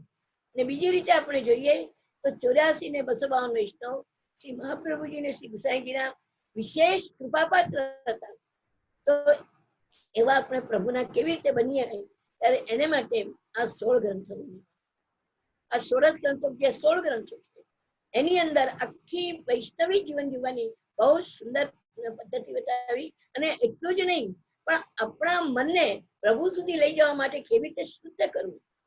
એક એક ગ્રંથો તમે જુઓ, કારણ કે સૌથી પહેલો જે યમનાષ્ટક, જનરલી તમને શાસ્ત્રીજીએ કહ્યું જ હશે કે યમનાષ્ટક ષોડશ ગ્રંથમાં પહેલો ગ્રંથ બરાબર છે, પણ બીજા ગ્રંથો આ ક્રમમાં નથી।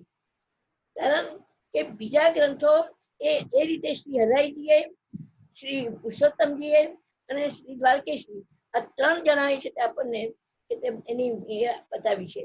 કારણ કે કયા ગ્રંથ ક્યારે લખાયા, જુદા જુદા સમયે લખાયેલા, જુદા જુદા વૈષ્ણવ માટે લખાયેલા, અને એની અંદર પણ છે તે છેલ્લો ગ્રંથ તો આપણે આમ ગણો, જો તમે શિક્ષા શ્લોકા નહીં ગણો તો છેલ્લો ગ્રંથ એ ષોડશ ગ્રંથમાં જે છે આપણે અંતઃકરણ પ્રબોધ। તો અંતઃકરણ પ્રબોધ પણ આપણે તમે ક્રમમાં જુઓ તો લગભગ 10મો ગ્રંથ છે। તો આ વચ્ચે આ કેમ છેલ્લો ગ્રંથ વચ્ચે આવ્યો, તો એનું કારણ એક જ છે કે છેલ્લે સેવા ફળ છે। આપણો માર્ગ સેવા માર્ગ છે અને સેવા દ્વારા જ આપણો ઉદ્ધાર છે। તો એ સેવા માર્ગ પર આગળ વધવા માટે ક્રમે ક્રમે ક્રમે ક્રમે કેવી રીતે આગળ પહોંચાય એવી રીતે આપણે યમનાષ્ટક જોયું ને શ્રી શાસ્ત્રીજીએ ખૂબ સુંદર રીતે સમજાવ્યું જ હશે। તો એની અંદર આપણે જોઈએ છીએ કે યમનાષ્ટક દરેક ટીકાકારે કહ્યું કે યમનાષ્ટક એ છે તે પુષ્ટિ માર્ગમાં પ્રવેશ છે। યમનાષ્ટક આપણે પ્રવેશ આપે છે, અને યમનાષ્ટકની અંદર મોટી વસ્તુ એ છે કે આપણી સ્વરૂપ યોગ્યતા આપે છે। એ વાત શ્રી પુરુષોત્તમજીએ બહુ સુંદર કરી કે યમનાષ્ટક દ્વારા સ્વરૂપ યોગ્યતા છે। અને સ્વરૂપ યોગ્યતા એટલે જે આપણે ત્યાં આપણે જોઈએ છીએ કે સ્વરૂપ યોગ્યતા એટલે સેવોપયોગી દેહ, પછી તનુ નવત્વની પ્રાપ્તિ, અને સ્વભાવ વિજય, હમણાં તમે સાંભળી ગયા શાસ્ત્રી દ્વારા. તો આ દ્વારા જે સ્વરૂપ યોગ્યતા આવે છે યમનાષ્ટકને, અને યમુનાજીની કૃપા હોય તો જ પુષ્ટિ માર્ગમાં આગળ વધાય. યમુનાજીનું સ્વરૂપ, યમુનાજીની કૃપા, આ બધી વસ્તુ સમજવાની જરૂર છે. અત્યારે શાસ્ત્રીજીએ તમને ખરેખર બહુ સુંદર રીતે યમુનાજીનું સ્વરૂપ સમજાવ્યું યમુનાષ્ટક દ્વારા અને ટીકાઓ દ્વારા. એટલે સ્વરૂપ યોગ્યતા એ શ્રી યમુનાજીની કૃપાથી જ આપણને મળે છે. એટલે પુષ્ટિમાં પ્રવેશ, અને આમ જુઓ તો ભક્તિ આપણને શ્રી યમુનાષ્ટકથી પ્રાપ્ત થાય છે. યમુનાજીનું સ્વરૂપ તમે સાંભળી ગયા કે મુકુંદ રતિવર્ધિની, એટલે મુકુંદમાં પ્રેમ ઉત્પન્ન કરનાર, મુકુંદનો પ્રેમ, ભગવાનનો પ્રેમ ભક્તમાં ઉત્પન્ન કરનાર, અને ભક્તનો પ્રેમ પ્રભુ સુધી કરનાર. તો આવા મુકુંદ રતિવર્ધિની શ્રી યમુનાજી.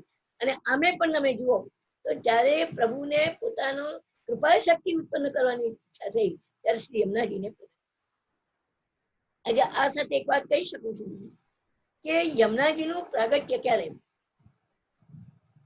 કોઈ દિવસ તમે શ્રી યમુનાજીની તિથિ સાંભળી છે ખરી? અને જો હોય તો મને કોઈ બતાવે. કારણ કે ભલે આપણે જોઈએ છીએ યમુનાજીનો ઉત્સવ એ યમુનાજીનો ઉત્સવ ગણાય છે, પ્રાગટ્ય ઉત્સવ, પરંતુ અમારા લોકોને ત્યાં, બાળકોને ત્યાં કે પુષ્ટિ માર્ગમાં શ્રી યમુનાજીનો પ્રાગટ્ય ઉત્સવ એ રીતે આપણે ત્યાં કોઈ સેવા સામગ્રી વિશેષ, જેવી રીતે શ્રી રાધિકાજીનો પ્રાગટ્ય ઉત્સવ, અને એ દિવસે વિશેષ ક્રમ બધો સેવાની અંદર હોય છે. એવી રીતે એના જેટલો નહીં પણ એના કઈક અંશમાં પણ ચંદ્રાવલીજીનો પ્રાગટ્ય ઉત્સવ, શ્રી લલિતાજીનો પ્રાગટ્ય ઉત્સવ આપણી પ્રણાલીમાં આવે છે. તે દિવસે વિશેષ સામગ્રી, વિશેષ શૃંગાર, વિશેષ થોડી થોડી વસ્તુ હોય છે. તો આ બધા ઉત્સવો છે, પણ યમુનાજીનો પ્રાગટ્ય ઉત્સવ આ રીતે મનાતો નથી, એ વાત નિશ્ચિત છે. મેં અમારા ઘરમાં પણ અમારા વડીલોને પણ પૂછેલું ક્યારેક, પણ કે ના, એનું કઈ આપણે ત્યાં છે નહીં એવું. એટલે ભલે લોકો કહેતા હોય કે યમુનાજીનો પ્રાગટ્ય ઉત્સવ, ભલે માની પણ એક ટિપ્પણીમાં પણ લખેલું હોય છે કે કहीं કहीं ये मनाया जाता है, બધે ઠેકાણે મનાય છે એવું નથી હોતું. અને છતાં પણ પ્રભુ યમુનાજીનું પ્રાગટ્ય તમે આપણે કલિંદગીરી મસ્તકેના એમાં સાંભળ્યું જશે કદાચ કે યમુનાજીનું પ્રાગટ્ય કેવી રીતે છે, પ્રભુના શ્રીઅંગમાંથી છે. ત્યારે શ્રી રાધિકાજીનું પ્રાગટ્ય એ પણ પ્રભુના શ્રીઅંગમાંથી છે, અને શ્રી યમુનાજીનું પ્રાગટ્ય એ પણ પ્રભુના શ્રીઅંગમાંથી છે. હવે મને વધારે એની વિશ્લેષણ નથી કરતી, કારણ કે આદિનારાયણના એમના તાપાત્મક હૃદયમાંથી, અને એ ત્યાંથી પ્રગટ થઈને પેલા સૂર્યમંડળ, ભૌતિક સૂર્યમંડળમાં ફરાય, અને ત્યાંથી થઈને કલિંદગીરી પર ફેલાયેલા, અને ત્યાંથી થઈને નીચે ફેલાયેલા. તો એ બધી વસ્તુ તો તમે સાંભળી ચૂક્યા હશો બધા. એટલે યમુનાજીનું પ્રાગટ્ય, તો યમુનાજી ભગવાને જયારે એમ ઈચ્છા કરી, જેમ આઝાદીની શક્તિ શ્રી રાધિકાજી છે, તો કૃપા શક્તિ શ્રી યમુનાજી છે. અને કહેવાય છે કે ચોથું યુદ્ધ એ સંકીર્ણ યુદ્ધ કહેવાય છે, નિર્ગુણ યુદ્ધ, અને બીજા શબ્દોમાં કહું તો સંકીર્ણ યુદ્ધ. ત્યારે શ્રી યમુના જે કઈ જીવ જાય છે તો એ જીવને લઈ જવા માટે શ્રી યમુનાજી પોતાની સખીઓને મોકલે, યા તો પોતે પધારે યા તો સખીઓને મોકલે. તો એ યમુનાજીના જે યુથમાં બધા જાય છે, તો શ્રી યમુનાજીનું સ્વરૂપ એટલું બધું કૃપાળુ છે, એટલું બધું દયાળુ છે કે યમુનાજીના તમે જુઓ તો આટલું બધું મહાત્મ્ય જે પુષ્ટિ માર્ગની અંદર છે. જેમ શાસ્ત્રીજી કહે છે કે ભાઈ શંકરાચાર્યનું પણ યમુનાષ્ટક છે, કૃપા પારા વારામ તપતિ તનયા, એ જે શંકરાચાર્યનું છે. પણ આપણે ત્યાં શ્રી યમુનાજીનું જે સ્વરૂપ આધિદૈવિક સ્વરૂપે અને સાક્ષાત આવી કૃપા શક્તિના સ્વરૂપે, અને જેનું સ્મરણ કરતા પ્રભુ મેળવી આપે એ જે સ્વરૂપ છે, ત્યારે એ તો પુષ્ટિ માર્ગમાં જ છે. એટલે તો હમણાં તમે છેલ્લા શ્લોકમાં સાંભળ્યું કે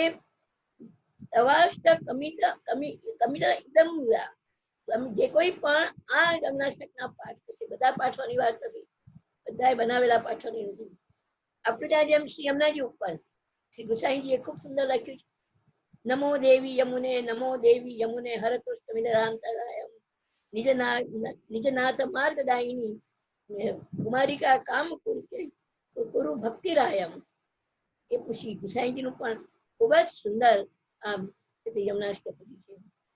એવી રીતે તમે જુઓ આપણા ભગવદીઓ, એમને કેટલા સુંદર 108, તે ઉપરાંત પણ એટલે શ્રી યમુનાજીના પદો લખ્યા છે કે જે પદની અંદર યમુનાજીની પ્રત્યેક વસ્તુ સુંદર રીતે આપણને સમજાવી છે. એટલે યમુનાજીનું તો માત્ર નામસ્મરણ પણ એ જીવને ઉદ્ધાર કરે છે. અને એ જીવનો ઉદ્ધાર કેવી સુંદર રીતે કરે છે, સાક્ષાત ઠાકોરજીને મેળવે છે. એટલે જીવના દોષોને દૂર કરીને, એટલે તમે છેલ્લે બોલ્યા, હમણાં છેલ્લો શ્લોક મેં સાંભળ્યો તો તવાષ્ટકમિદમ મુદા પઠતિ સુર સુતે સદા સમસ્ત દુરિતક્ષયો ભવતિ વૈ મુકુંદે. એટલે તમારું આ જ અષ્ટક એ સૃષ્ટિ જે છે તે સદાય એનું છે તે પાઠ કરે છે. અહીંયા એક વસ્તુ યાદ રાખજો કે સદા શબ્દ એવી રીતે નમામી યમુનામ અહમ સકલ સિદ્ધિ હેતુ મુદા, ત્યાં મુદા છે. અને અહીંયા પણ તમારો આ પાઠ કોઈ પણ પ્રેમપૂર્વક, ભાવપૂર્વક, આનંદપૂર્વક આ પાઠ જે કોઈ કરે છે તો આ 5 ફળો જે શાસ્ત્રી તમને ગણાવી ગયા, તો એ ફલશ્રુતિ 5 ફલશ્રુતિ શ્રી યમુનાષ્ટકના પાઠથી મળે છે. કિશોરીબાઈના દૃષ્ટાંતમાં આપણે જોઈએ છીએ, હું અત્યારે આ દૃષ્ટાંતોની ચર્ચા નથી કરવાની, પણ એક જ શબ્દોમાં કે ભાઈ ખાલી એક જ શ્લોકનું છેલ્લું ચરણ એ યમુના મમ સુખમ મમ મન સુખમ ભાવય, એ જે છેલ્લું ચરણ જે અનંત ગુણભૂષિતે શિવ વિરંચી દેવસ્તે ઘના ઘન નિવેશદા ધ્રુવ પરાશરા ભીષ્ટતે વિશુદ્ધ મથુરા કટે સકલ ગોપ ગોપી વૃતે કૃપા જલધિ સંસ્કૃતે મમ મન સુખમ ભાવય. ભગવાન કૃપા સાગર, અને એ કૃપા સાગરનો આશ્રય લેલા યમુનાજી. તમે જોયું જશે આ ચોથા શ્લોકની અંદર કે ઐશ્વર્ય, વીર્ય, યશ, શ્રી જ્ઞાન અને વૈરાગ્ય એ ભગવાન પરત્વે પણ લાગે. જલધિ શબ્દ લો તો ભગવાન પરત્વે લાગે છે, અને તમે જલધિ સંસ્કૃત્ય લો તો શ્રી યમુનાજી પરત્વે. આ બંને બહુ ખૂબીથી શ્રી મહાપ્રભુજી આ શ્લોક લખેલો છે. એટલે હું જે શ્રી યમુનાજીનું જે સ્વરૂપ છે, એટલે ભગવાન કૃપાના સાગર, અને એ સાગરનો આશ્રય લીધેલા શ્રી યમુનાજી. એટલે યમુનાજીનું તમે છે તે સ્મરણ કરો તો જેવી રીતે કોઈ પણ જલપ્રવાહ, કારણ કે એમનું ઉભય સ્વરૂપ છે શ્રી યમુનાજી, એક ઘનાત્મક રસાત્મક ઘનાત્મક સ્વરૂપ અને એક દ્રવીભૂત રસાત્મક સ્વરૂપ, ઘનીભૂત રસાત્મક સ્વરૂપ અને દ્રવીભૂત રસાત્મક સ્વરૂપ.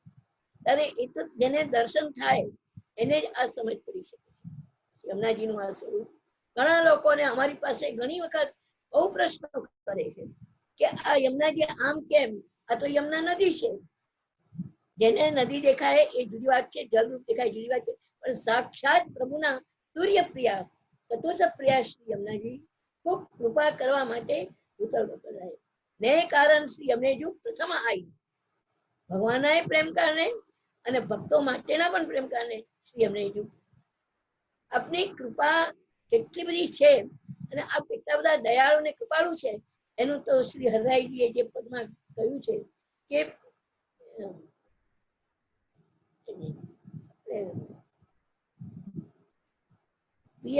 પ્રિય સંગ રંગ ભરી કલો રે સબન કો સુખ દેન પ્રિય સંગ કરત સેન ચિત્ત में परत चैन जब ही बोले अति विख्यात सब इनके हाथ नाम लेत ही कृपा करी अतोले दरस कर परस कर ध्यान यमे धरे सदा ब्रजनाथ इन संग डोले अति ही सुख करन तमन के दुख हरन ये ही लीनो परन तेजु बोले ऐसी श्री यमुने जान तुम करो गुणगान रसिक प्रीतम पाए नग अंग. આ હરરાયજી કેટલું સુંદર પદ શ્રી યમુનાજી માટે લખ્યું છે, એમની કૃપા માટે કે પોતાના પ્રિયતમ એવા પ્રભુ સાથે શ્રી યમુનાજી જયારે શયન કરે છે, વિહાર લીલા કરે છે, અને તે વખતે પણ શ્રી યમુનાજીનું ચિત્ત પોતાના નિજ સેવકોમાં હોય છે. ત્યારે પણ શ્રી યમુનાજી એક જ વસ્તુ છે કે મારા નિજ સેવકોને હું કેવી રીતે સુખનું દાન કરું. એટલે ઠાકોરજી પાસે વચન માંગે છે. તમે વારંવાર યમુનાષ્ટકમાં જોયું કે મુકુંદ પ્રિય, એટલે મુકુંદ પ્રિય નો અર્થ મોક્ષ આપનાર ભગવાન. ત્યારે મોક્ષ મુકમ દદાતી ઇતિ મુકમ મોક્ષ, ત્યારે જે મોક્ષ આપે એવા ભગવાનનો સ્વભાવ, અને એ યમુનાજી છે તે ભક્તિ આપવાનું ચિંતન કરાવે છે. એટલે પ્રભુને વિનંતી કરે છે કે આ મારા ભક્તોને આપે છે તે ભક્તિ આપવાની છે, મોક્ષ. આવી સિફારિશ ભક્તો માટે શ્રી યમુનાજી કરે છે. એટલે કેટલી બધી આ કૃપા કહેવાય. અને એટલે જ માટે તો છેલ્લે જે કહ્યું કે સ્વભાવ વિજયો ભવે ભગવતી વલ્લભ શ્રી. સ્વભાવ એટલે સસ્ય ભાવ સ્વભાવ. એટલે આમ જુઓ તો સ્વભાવ એટલે આપણો સ્વભાવ કહીએ ને કે આનો સ્વભાવ આવો છે, કોઈનો કેવો ને કોઈનો કેવો. શ્રી ગુસાઈજીએ દૃષ્ટાંત આપેલું, મારે દૃષ્ટાંત નથી કેવું, ટાઈમ ઓછો છે, પણ કોઈનો કૂતરા જેવો ને કોઈનો બિલાડા જેવો અને કોઈનો ઘોડા જેવો અને કોઈનો કેવો સ્વભાવ. શ્રી ગુસાઈજીએ બહુ સુંદર એના માટે દૃષ્ટાંત આપેલું છે. એ તો આપણે મનુષ્યોમાં પણ જરૂર જોઈ શકીએ છીએ આપણી સામે જ. ત્યારે એ જે સ્વભાવ અથવા તો સ્વસ્ય ભાવ એટલે જીવ ભાવ, તેને અહમતા અને મમતાત્મક જે આપણો સ્વભાવ, આ હું અને મારું, આઈ એન્ડ માય, એમાં જ આપણે જીવતા હોઈએ છીએ આખો દિવસ. ત્યારે એ સ્વભાવ એનો વિજય થાય છે. બહુ સુંદર વાત છે કે એક વાર શ્રી ગુસાઈ પણ તમને ખબર જ હશે, કહ્યું જ હશે કે આપણે યમનાષ્ટક પર 6 શ્લોક પર શ્રી ગુસાઈજીએ કરી છે ટીકા, અને બાકીના જે શ્લોક છે એના ઉપર છે તે શ્રી ગોકુળનાથજીએ કરી છે, પણ આપણે નામ શ્રી ગુસાઈજીનું જ આપ્યું છે. તો એક વખત શ્રી ગોકુળનાથજીને શ્રી ગુસાઈજી આજ્ઞા કરી કે તમે આનો અર્થ કરી લાવો. તો શ્લોક લીધો શ્રી ગોકુળનાથજીએ, કયો લીધો કે સ્વભાવ વિજયો ભવે. એટલે ઠાકોરજીનો સ્વભાવ મોક્ષ આપવાનો, મર્યાદા પુરુષોત્તમ, મોક્ષ આપે મર્યાદા પુરુષોત્તમ, પરંતુ એ પ્રભુને પણ શ્રી યમુનાજીએ એમના સ્વભાવનો પલટો કર્યો અને એ પ્રભુને પણ એમને ભક્તિ આપતા કરી. પ્રભુને પાસે વિનંતી કરી કે મારા ભક્તોને આપે છે તે મોક્ષ નથી આપવાનો, પણ એમને પ્રેમ લક્ષણા ભક્તિનું દાન. તો આ સ્વભાવ જો ઠાકોરજીનો પલટે તો આપણા જીવનો સ્વભાવ કાં ન પલટાય? ધ્યાન રાખો. એટલે આવા જે સ્વભાવ વાળા છે એટલે યમનાષ્ટક જેટલા પણ આપણે પાઠ કરીએ અને એ દ્વારા આપણો સ્વભાવ સુધરે. એટલું જ નહીં, પછી યમુનાજીની કૃપા ઉતરે તો આપણે ઠાકોરજીની પ્રીતિ દૂર નથી. દયા સકલ સિદ્ધયો મુરરી પુષ્ટ સંતુષ્ટ, એના દ્વારા બધી સિદ્ધિ સિદ્ધ થાય. અને ઐશ્વર્યનું દાન, સિદ્ધિનું દાન, આ બધું યમુનાજીની કૃપા. એ પાછું ભક્તિ માર્ગે, યાદ રાખો, એ કોઈ મર્યાદા મારી કે બીજી પેલી અણીમાં ગણીમાં એ બધી સિદ્ધિઓ નહીં. પરંતુ તમને શાસ્ત્રીજીએ સમજાવ્યો છે, હું રિપીટેશન નથી કરતી અત્યારે, કારણ કે આ બધું જ યમનાષ્ટકમાં આવી જાય. ત્યારે એ સિદ્ધિનું દાન અને પાછું મુરારી પુષ્ટ સંતુષ્ટ. એટલે મુરારી ભગવાનનું એ તમને ડેફિનેશન આપી કે કોઈ મુરારી કોણ કહેવાય. ભગવાનનું નામ મુરારી છે. મોર નામના રાક્ષસ હરી. ત્યારે એ મોર નામના રાક્ષસ હરી શ્રી મહાપ્રભુજીની એક વાત તમને અહીંયા કહી શકું કે ષોડશ ગ્રંથમાં કે યમનાષ્ટકમાં કે ક્યાંય જશો તો ભગવાનનું કે જેનું પણ જે નામ હશે એક્ઝેક્ટ એ રીતે જ મૂક્યું હશે, કોઈ પણ ઇધર ઉધર કર્યા વગર.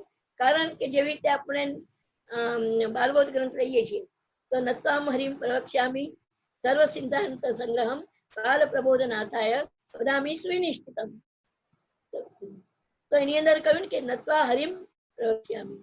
હરિમ એટલે આપણા દુઃખને હરે તે હરી. ત્યારે અહીંયા આગળ એની અંદર છે જે પુરુષાર્થો છે તે ઇત્તર માર્ગીય પુરુષાર્થો, જે વેદને માનતા હતા એવાના જે પુરુષાર્થો, એમાં પણ ખાસ કરીને મોક્ષ પુરુષાર્થનું વર્ણન છે. મારો સબ્જેક્ટ નથી આજે બાબતનું, પરંતુ આપણે સામાન્ય રીતે કહું એવી રીતે શ્રી મહાપ્રભુજી અહીંયા જ્યાં જરૂર હતી ત્યાં મુકુંદ પ્રિય, મુકુંદ રતિવર્ધિની એવા શબ્દો મૂક્યા. જરૂર હતી તો ત્યાં છે તે આપણે મુરારી વગેરે છે. મુરારી પદ પંકજ સુરદ મંદરે એનું કહેતા. ત્યારે મુરારી જે મૂર નામના રાક્ષસ નારી કે જેને 16,000 કન્યાઓ બાંધેલી હતી, એટલે મુરારી એટલે પ્રતિબંધને તોડનાર. એટલે શ્રી યમુનાજીને આ મુરારી શબ્દ કેમ વાપર્યો? તો કે શ્રી યમુનાજી પણ એવા કૃપાળુ છે કે યમુનાજીનું તમે સ્તુતિ કરો કે યમુનાજીના પાઠ કરો કે યમુનાજીનું સેવન કરો તો નિશ્ચિત છે કે આપણા કોઈ પણ પ્રતિબંધો, ભગવત સંબંધી પ્રતિબંધો, સેવા સંબંધી પ્રતિબંધો શ્રી યમુનાજી દૂર કરે છે. જેવી રીતે પ્રભુ યમુનાજીની અંદર રહેલી ને એ 16,000 કન્યાઓ કે જેને ભગવાન પણ. ઘણી વાર આ વાત નીકળી છે એટલે મને કહેવાનું મન થાય છે કે ઘણી વાર ઘણા લોકો ભગવાને માટે એવા શબ્દો ઉચ્ચારે કે ભગવાને આટલા બધા 16,000 એવી પત્નીઓ કરવાની શું જરૂર હતી? 8 તો પતરાણી અને પાછી 16,000 બીજી કન્યાઓ. આટલું બધું એટલા બધાને પરણવાની શું જરૂર પડી ભગવાનને? તમે કોઈ દિવસ ભગવાનને પૂછવા જાઓ કે આ 16,000 કેમ પડે? અને ખરી રીતે તમને કહું આ વિષય નીકળે છે એટલે કે તમને રામચરિત્ર સાંભળ્યું, વાંચ્યું. એ રામચરિત્રમાં આવે છે કે સીતાજી ખાલી પેલા રાવણને કે લઈને આવ્યા, એની અંદર તો સીતાજીને પછી પેલા ધોબીએ છે તે નિંદા કરી અને રામચંદ્રજી એમને છે તે છોડી મૂક્યા, એટલે વનમાં મોકલી આપ્યા. તો કે રામના હૃદયમાંથી નથી ગયા એ વાત જુદી છે. ત્યારે એ જો રામ અવતારમાં હોય તો અત્યારે આ છે તે 16,000 કન્યાઓ એ પેલા રાક્ષસના ઘરમાં રહીને આવી હોય તો એનો સ્વીકાર સમાજ કરતે ખરા? એનો સ્વીકાર સમાજ નહીં કરે. એનો સ્વીકાર ભગવાન કે જેનો કોઈ નહીં સ્વીકાર કરે એનો હું બેટી છું, એનો હું પતિ છું.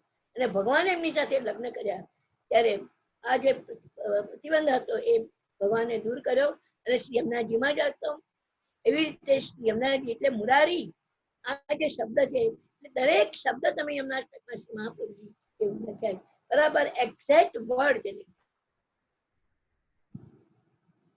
હવે હું તમને જયારે પેલી વાત કરતી હતી એક્ઝેક્ટ વર્ડ, તો નત્વા હરિ સદાનંદમ સિદ્ધાંતમ નિશ્ચયમ, એ જે સિદ્ધાંત મુક્તાવલીમાં કહ્યું તો હરિમ સદાનંદમ આ બે, ત્યારે એક પુરુષાર્થ એટલે એક છે તે દુઃખાભાવ સુખમ તેથી પુરુષાર્થ, દુઃખનો અભાવ, ત્યારે હરિમ એટલે દુઃખને હરી લે અને સદાનંદમ એટલે સુખની પ્રાપ્તિ. ભગવાન સદાનંદ સ્વરૂપ છે. એટલે જ આપણે કહીએ છીએ કે સદાનંદ કોને કહેવાય? ઋષિર ભુવાચક શબ્દ નષ્ટ નિવૃત્તિ વાક્ય તયોરેક્યમ પરબ્રહ્મ કૃષ્ણ ઇતિ અભિધીયતે. એટલે અહીંયા કહેવાનું તાત્પર્ય એટલું જ છે કે શ્રી મહાપ્રભુજી જે આ યમુનાષ્ટક આપણને આપ્યો, ખૂબ કૃપા કરીને આપેલો આ પુસ્તક. અને એટલે જ આપણે યમુનાષ્ટક નિત્ય કરીએ છીએ. ઘણા લોકો અમને આવીને પૂછે કે આપણે પેલું શું કહેવાય કે અમુક દિવસે જ માક્ષર મહિનાની કયો દિવસ આવે કે આ પૂનમ સુધી આપણે કયો પાઠ કહેવાય છે, આ લોકો અમે લોકો તો બોલતા એવી રીતે નથી કે ભાઈ આ પાઠ આ ટાઈમમાં કરવો જોઈએ આવી રીતે. ત્યારે મારે કેવું પડે, હું ભૂલી ગઈ એનું નામ, તો મારે કેવું પડે ભાઈ શ્રી મહાપ્રભુજીએ સદાને મુદા કહ્યું છે. હવે તમે નક્કી કરો કે યમુનાષ્ટકનો પાઠ ક્યારે કરવો, આપણે સદા કરો અને પછી આ ટાઈમે થાય, પેલા ટાઈમે ના થાય. લોકોના જે ઈષ્ટ એટલું બધું હોય છે કે જેની કોઈ સીમા નહીં. અને હું એક વાત એટલું જરૂર કહીશ યમુનાષ્ટક માટે કે યમુનાષ્ટક જેવા પાઠો આપણે ત્યાં જે ફલાત્મક પાઠો છે, પ્રભુને મેળવી આપનારા જે પાઠો છે, પ્રભુનો આનંદાત્મક અનુભવ કરાવનારા જે પાઠો છે, કોઈ દિવસ મને કોઈ પણ લૌકિક વિષયથી કરવું નથી, કોઈ લૌકિક આકાંક્ષાથી કરવું નથી. અલૌકિક પાઠો છે અને અલૌકિકને માટે જ આ પાઠો કરવા જોઈએ. એટલે ઘણી વખત લોકો અમારી પાસે તો બહુ જ આવા બધા લોકો આવતા કે ભાઈ અમને કઈક પાઠ આપો ને, અમે તો આ દુઃખ છે ને ફલાનું દુઃખ છે ને ઠીકનું દુઃખ છે, મારા છોકરાના લગ્ન નથી થતા, મારી દીકરીના લગ્ન નથી થતા. ત્યારે હું કહું કે ભાઈ ઠાકોરજીમાં વિશ્વાસ રાખો અને ઠાકોરજી તમે એના ઈચ્છા હશે ત્યારે કૃપા કરશે. તમે આવું બધું એની નિમિત્તે કરવાનું છોડી દો. કોઈ પણ આપણે નિમિત્ત કરવું એ વસ્તુ ખોટી છે. અને હું ઘણી વખત લોકો સામે ચાલીને કે અમને યમુનાષ્ટકના પાઠ આપો ને, પેલી સંકષ્ટી કે કઈ પાઠ કહેવાય, અમને લોકો આવું બધું સમજીએ નહીં. અમે લોકો તો એટલું સમજીએ કે શ્રી મહાપ્રભુજીની જે આગ્રહ એ જ આપણે પાલન કરવાની. તો એવા પોતાને મારે કહેવું પડે બેન કે તમે શું કરવા પેલા છે તે ચવાણાને માટે પારસ મળીને વેચી નાખો છો. આપણે કોઈ હોય એવો કે જે ચવાણું ખાવું છે, પૈસા નથી એટલે પેલું હીરો પણ વેચી નાખે અને એના પૈસામાંથી ચવાણું લાવીને ખાય. તો આવું કરી શકાય કોઈ દિવસ? આ પાઠો એટલા બધા ફલાત્મક અને એટલા બધા સુંદર છે. જેવી રીતે સર્વોત્તમ સ્તોત્ર, યમુનાષ્ટક, કૃષ્ણાષ્ટક, આમ તો બધા જ પાઠો ફલાત્મક છે. પણ આ તો ખાસ ફલાત્મક છે અને આ તો સ્થિતિ છે શ્રી યમુનાજીની. યમુનાજીને પ્રસન્ન કરો અને પ્રસન્ન કરીને આપણે પ્રભુ સુધી પહોંચીએ. એક ભૂલ ધ્રુવજી કરી ગયા હતા કે ભગવાન જયારે પ્રગટ થયા એની સામે સાક્ષાત્કાર થયો તો ભગવાન પાસે એને રાજ્ય માંગ્યું, પણ એ ભૂલી ગયા કે ભાઈ આપ અમારા પર કૃપા કરો, સદાની ભક્તિ આપો અમને. અને પ્રહલાદજી સમજી ગયા કે આવું ન મંગાય પ્રભુ પાસે. જયારે નરસિંહ ભગવાને કહ્યું કે તું માંગ મારી પાસે, બેટા હું બહુ ખુશ થયો છું. તો નરસિંહ ભગવાન પ્રહલાદજી એટલું જ કહ્યું કે મને આપની પાસે માંગવાનું મન થાય એવું પ્રલોભન નહીં આપો મને. આ તો યસ્ય આશીષ આશાતે ન સત્કૃત્ય સવૈ વણિકઃ. તમારી આશીષની આશા રાખીને એ પણ હું તમારો સેવક નહીં કહેવાઉં, પણ એ તો વણિક કહે કે વાણીઓ હોય તો લાભ વગરના લોટે. પરંતુ તમારા જે સેવક તમારા ચરણોમાં રહે છે, અમને વિશ્વાસ છે તમે જે આપશો જે કરશો એ બધું અમને મળે. એટલે પ્રિય વૈષ્ણવો, સમય મારો થઈ ગયો છે. 5 મિનિટ લઉં શાસ્ત્રીજી? એટલે જી જી જી, આપશ્રીની સમયની અનુકૂળતા આપશ્રીનું જ છે, ચિંતા જ નથી. અચ્છા, તો વાંધો નથી. જી જી, કોઈ જ વાંધો છે નથી. ત્યારે આ જ તકલીફ છે. ના ના, કોઈ જ વાંધો નથી. આપશ્રી પ્રેમથી, અનુગ્રહ છે અમારા ઉપર. બસ તો થેન્ક્સ. એટલે અહીંયા કહેવાનું એ છે કે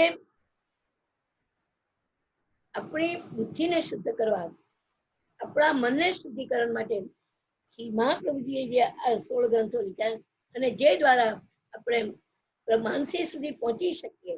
કારણ કે આપણે ત્યાં શ્રી મહાપ્રભુજીએ જેવી રીતે ભક્તિવર્ધિનીમાં બતાવ્યું કે ભક્તિ આગળ વધે, આપણી ભક્તિને આગળ વધારી છે. આપણે ત્યાં ત્યાં બેસી રહેવાનું નથી, કંઈક તો કર્મ બનવું પડશે. આપણે એક બાજુ પ્રભુની કૃપા છે એ વાત ચોક્કસ છે, અને બીજી વસ્તુ એ છે કે જે આચાર્ય ચરણે આપણને આજ્ઞા કરી એ રીતે ફોલો કરવાનું.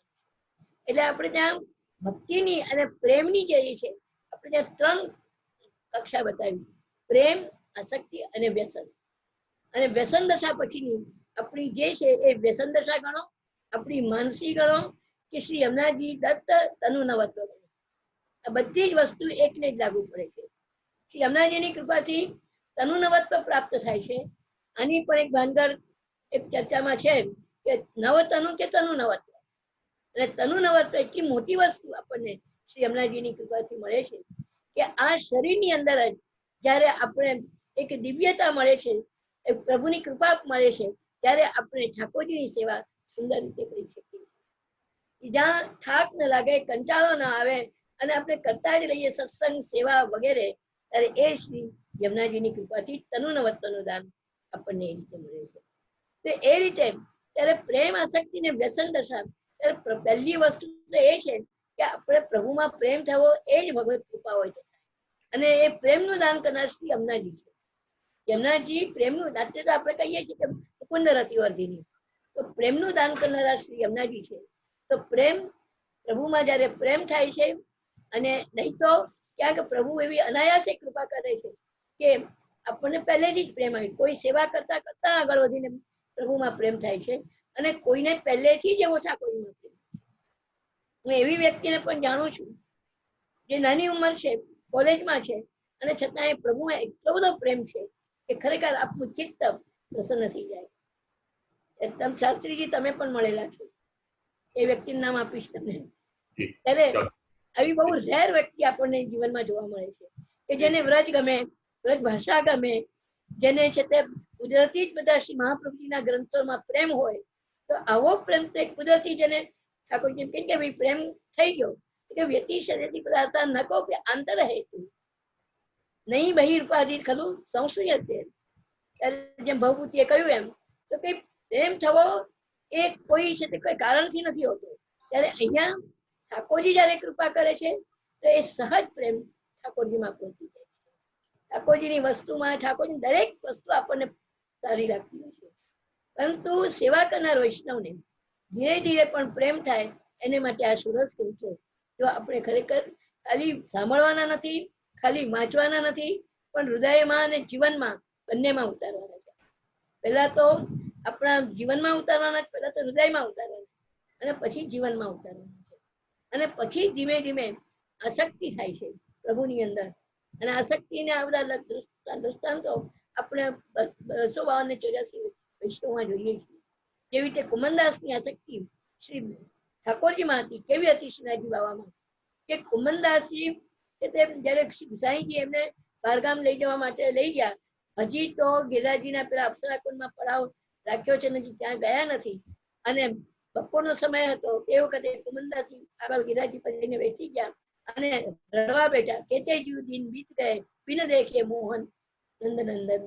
ત્યારે હજી થોડી વાર, જેમ ગોપિકાઓએ કહ્યું ને આપણે ગોપી ગીતમાં, કે અટતી યત ભવાન અન્નિકા આનનમ ત્રુટિ યુગાયતે ત્વામ અપશ્યતા. એ ભગવાન આપને જોયા વગર આપ જયારે વનમાં પધારો છો અને પાછા પધારો છો એટલી ક્ષણ પણ અમારે માટે તો યુગ સમાન છે. ત્યારે આ ભાવ આસક્તિ ઉમનદાસી અને વ્યસન દશા પછી એનાથી આગળ વધે છે જ્યારે પ્રેમ, ત્યારે વ્યસન દશા આવી જાય. જેને શ્રી મહાપ્રભુએ કહ્યું તદ વિના સ્થાતું ન શક્તિ, જેના વગર ચાલે જ નહીં, ગમે જ નહીં, એ વ્યસન દશા છે. જેમ ચતુર્ભુજદાસજીને જયારે શ્રી આપણે જયારે શ્રી ગોરધનનાથજી શ્રીનાથજી બાબા જયારે સદગરા પધાર્યા અને સદગરાથી પાછા પધાર્યા, એટલી ક્ષણ કેટલી અઘરી લાગતી હતી. હવે એક વિચાર કરો કે જતીપુરાથી ત્યાં જવું આપણે મથુરા કેટલું દૂર હતું. એ જમાનામાં પણ ચાલીને બધા જતા હતા જ ને, કેટલું દૂર હતું. અને છતાં પણ ચતુર્ભુજદાસજી ત્યાં નહીં ગયા, પણ પ્રભુ પધારે પાછા આ સ્થાનમાં. એ એમનો આગ્રહ હતો ને એ એમનો પ્રેમ હતો. અને ત્યારે શ્રીનાથજી બાબાએ પધારવું જ પડ્યું. ભલે વાત સાચી છે કે શ્રી ગુસાઈજી પ્રદેશથી પાછા પધારી ગયા, એટલે કાકાજી નહીં દેખેંગે તો ચિંતા કરેંગે. અને ચતુર્ભુજદાસ માટે જ શ્રીનાથજી બાબા જલ્દી પધાર્યા. જે આજે આપણે ત્યાં જોઈએ કે નુસી ચૌદસે શ્રીનાથજી બાબામાં આજે પણ રાજભોગ અને શયનભોગ સાથે આવે. એક રાજભોગ તો આવે જ છે, પણ પાછો શયનભોગમાં પણ એક રાજભોગ આવે છે. આજે પણ એ માન નાખ્યું છે.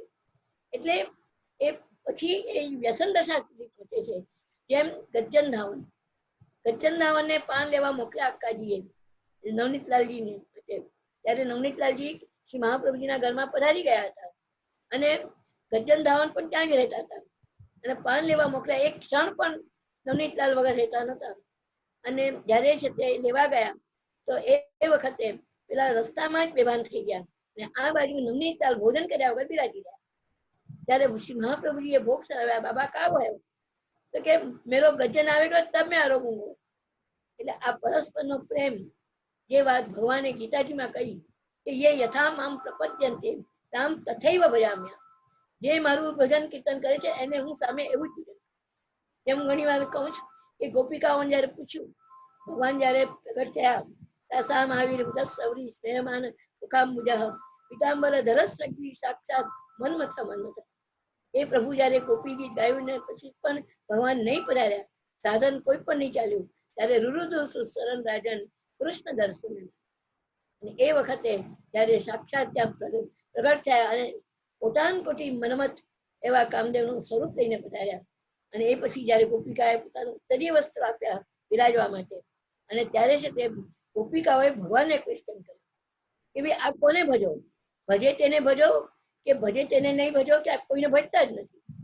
ત્યારે ભગવાને બહુ સુંદર જવાબ આપેલો છે કે ગોપિકાઓ, બ્રહ્માજીના 100 વર્ષના આયુષ્ય પણ હું તમારો ઋણ કદી ચૂકી શકું એમ નથી. એટલે આ પ્રેમ, આ આસક્તિ અને આ વ્યસન, ત્યારે આવી વ્યસન દશા તો આ જયારે આપણે એ સુધી પહોંચવું હોય અને એ જ આપણી પછી માનસી સેવાની ફરજ પડે. વ્યસન દશામાં બીજું કોઈ ભાન નથી.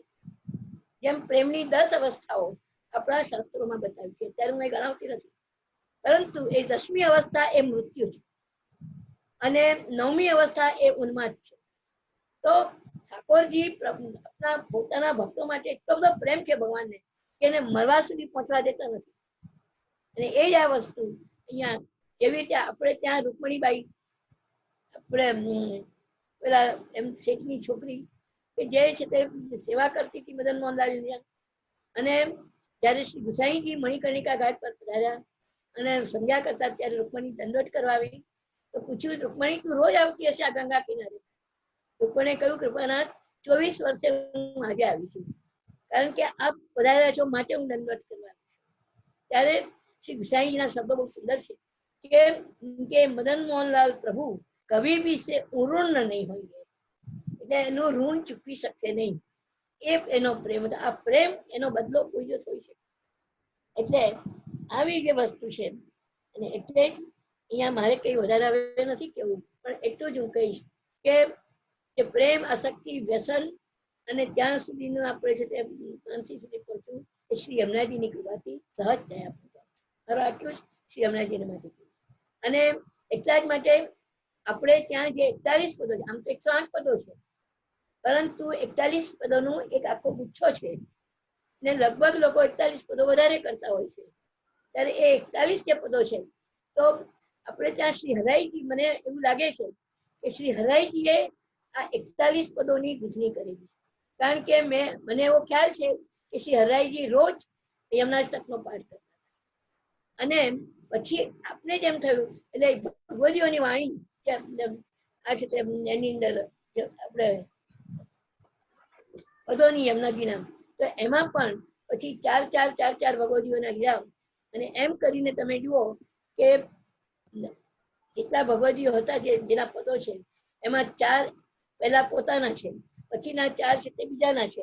એમ કરીને છે તે પહેલા પ્રેમ, પછી એ પ્રેમને સ્થિર થવો, પછી આસક્તિ સ્થિર થવી, પછી છે તે વ્યસનને સ્થિર થવું, અને પછી ફલ અને ફલાનુભવ, અને એ પણ ફલાનુભવ સ્થિર થવો.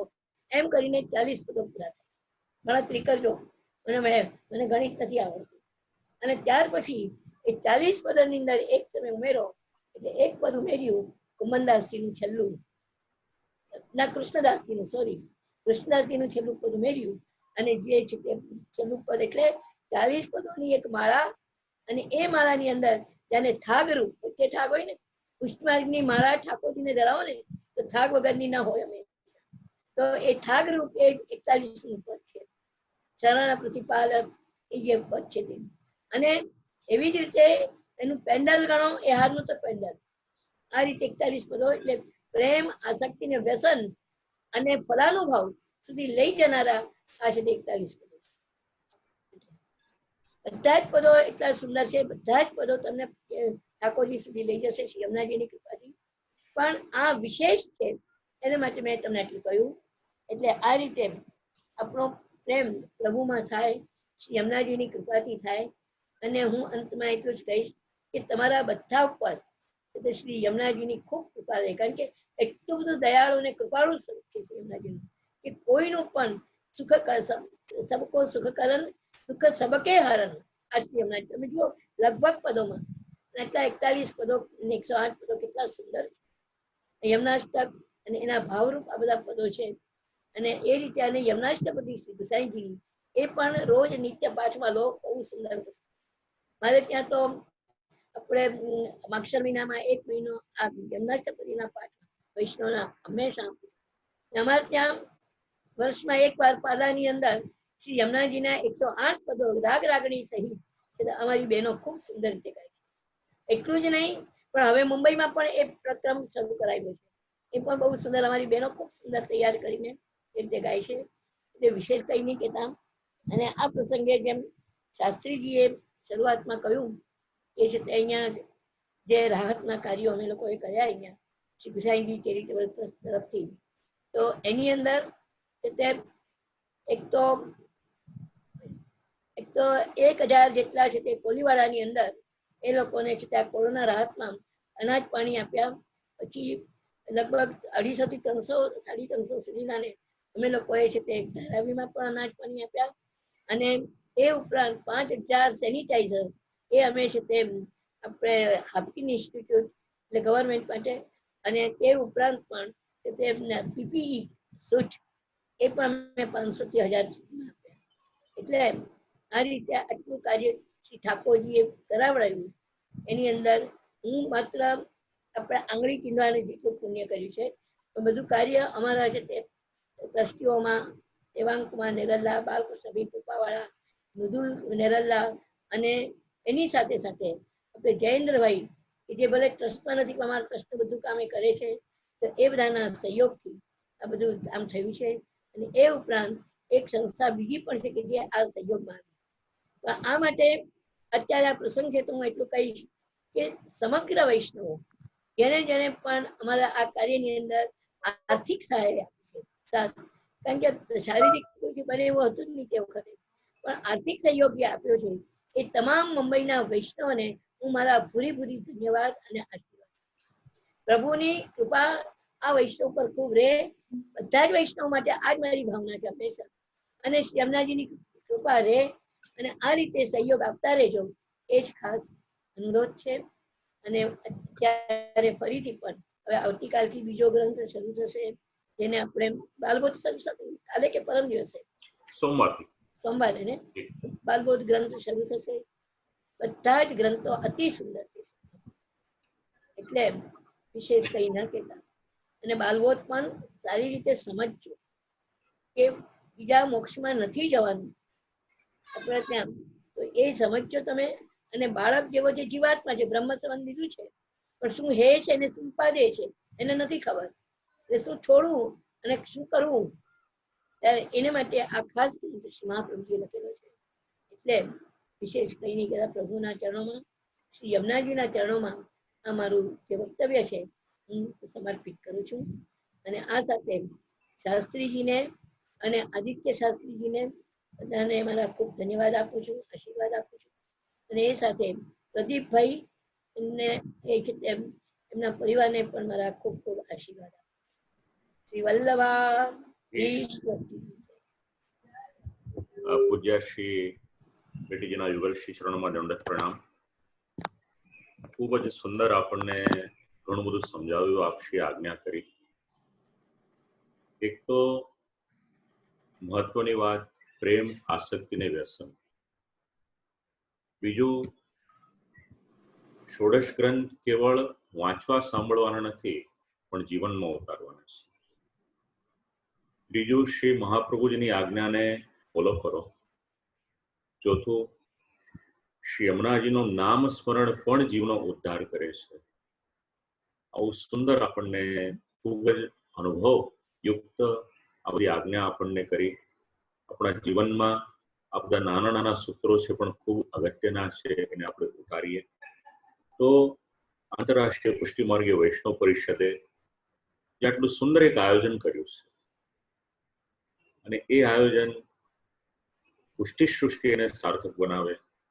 કારણ કે પરિષદ તો એનો પરિશ્રમ લે, પણ જ્યારે શ્રી વલ્લભકુલ આજ્ઞા કરે, વૈષ્ણવો એને શિરોધાર્ય ગણી પોતાના જીવનમાં ઉતારે, ત્યારે કૃતકૃત્યતા આપણે સર્વ અનુભવીએ. તો ખૂબ ખૂબ આપ શ્રીના યુગલ શ્રી ચરણોમાં દંડવત પ્રણામ. અને પરિષદના નિમંત્રણને માન આપી અને આપ શ્રી પધાર્યા અહીંયા આગળ, અને ખૂબ સુંદર સારી રીતે અમને બધાને આ સમજાવ્યું. એના માટે હૃદયપૂર્વક આપ શ્રીના યુગલ શ્રી ચરણોમાં દંડવત પ્રણામ કરું. અને પુનઃ પુનઃ આપ શ્રીના આશીર્વાદની પ્રાપ્તિ અમને થતી રહે એવી વિનંતી પણ કરું. અને દરેક વૈષ્ણવોને પુનઃ આપણે આવતીકાલના સત્રનો આરંભ કરીશું, અને આગળની જે સૂચના હશે આપ લોકો જે ગ્રુપમાં છે એમાં આપ લોકોને પ્રાપ્ત થઈ જશે. તો આપ શ્રીને યુગલ શ્રી ચરણોમાં દંડવત પ્રણામ કરી અને આજના સત્રને આપણે વિરામ આપીએ છીએ.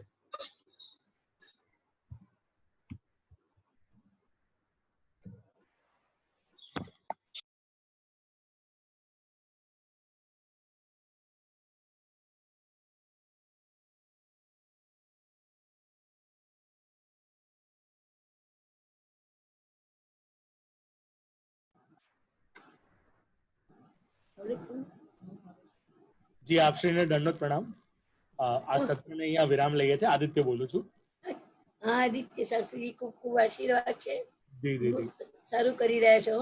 જી આપશ્રીની કૃપાથી, પરિષદના સહયોગથી આપશ્રીને એકવાર ફરી દંડવત પ્રણામ કરીને વિરામ લઈએ છીએ. અસ્તુ.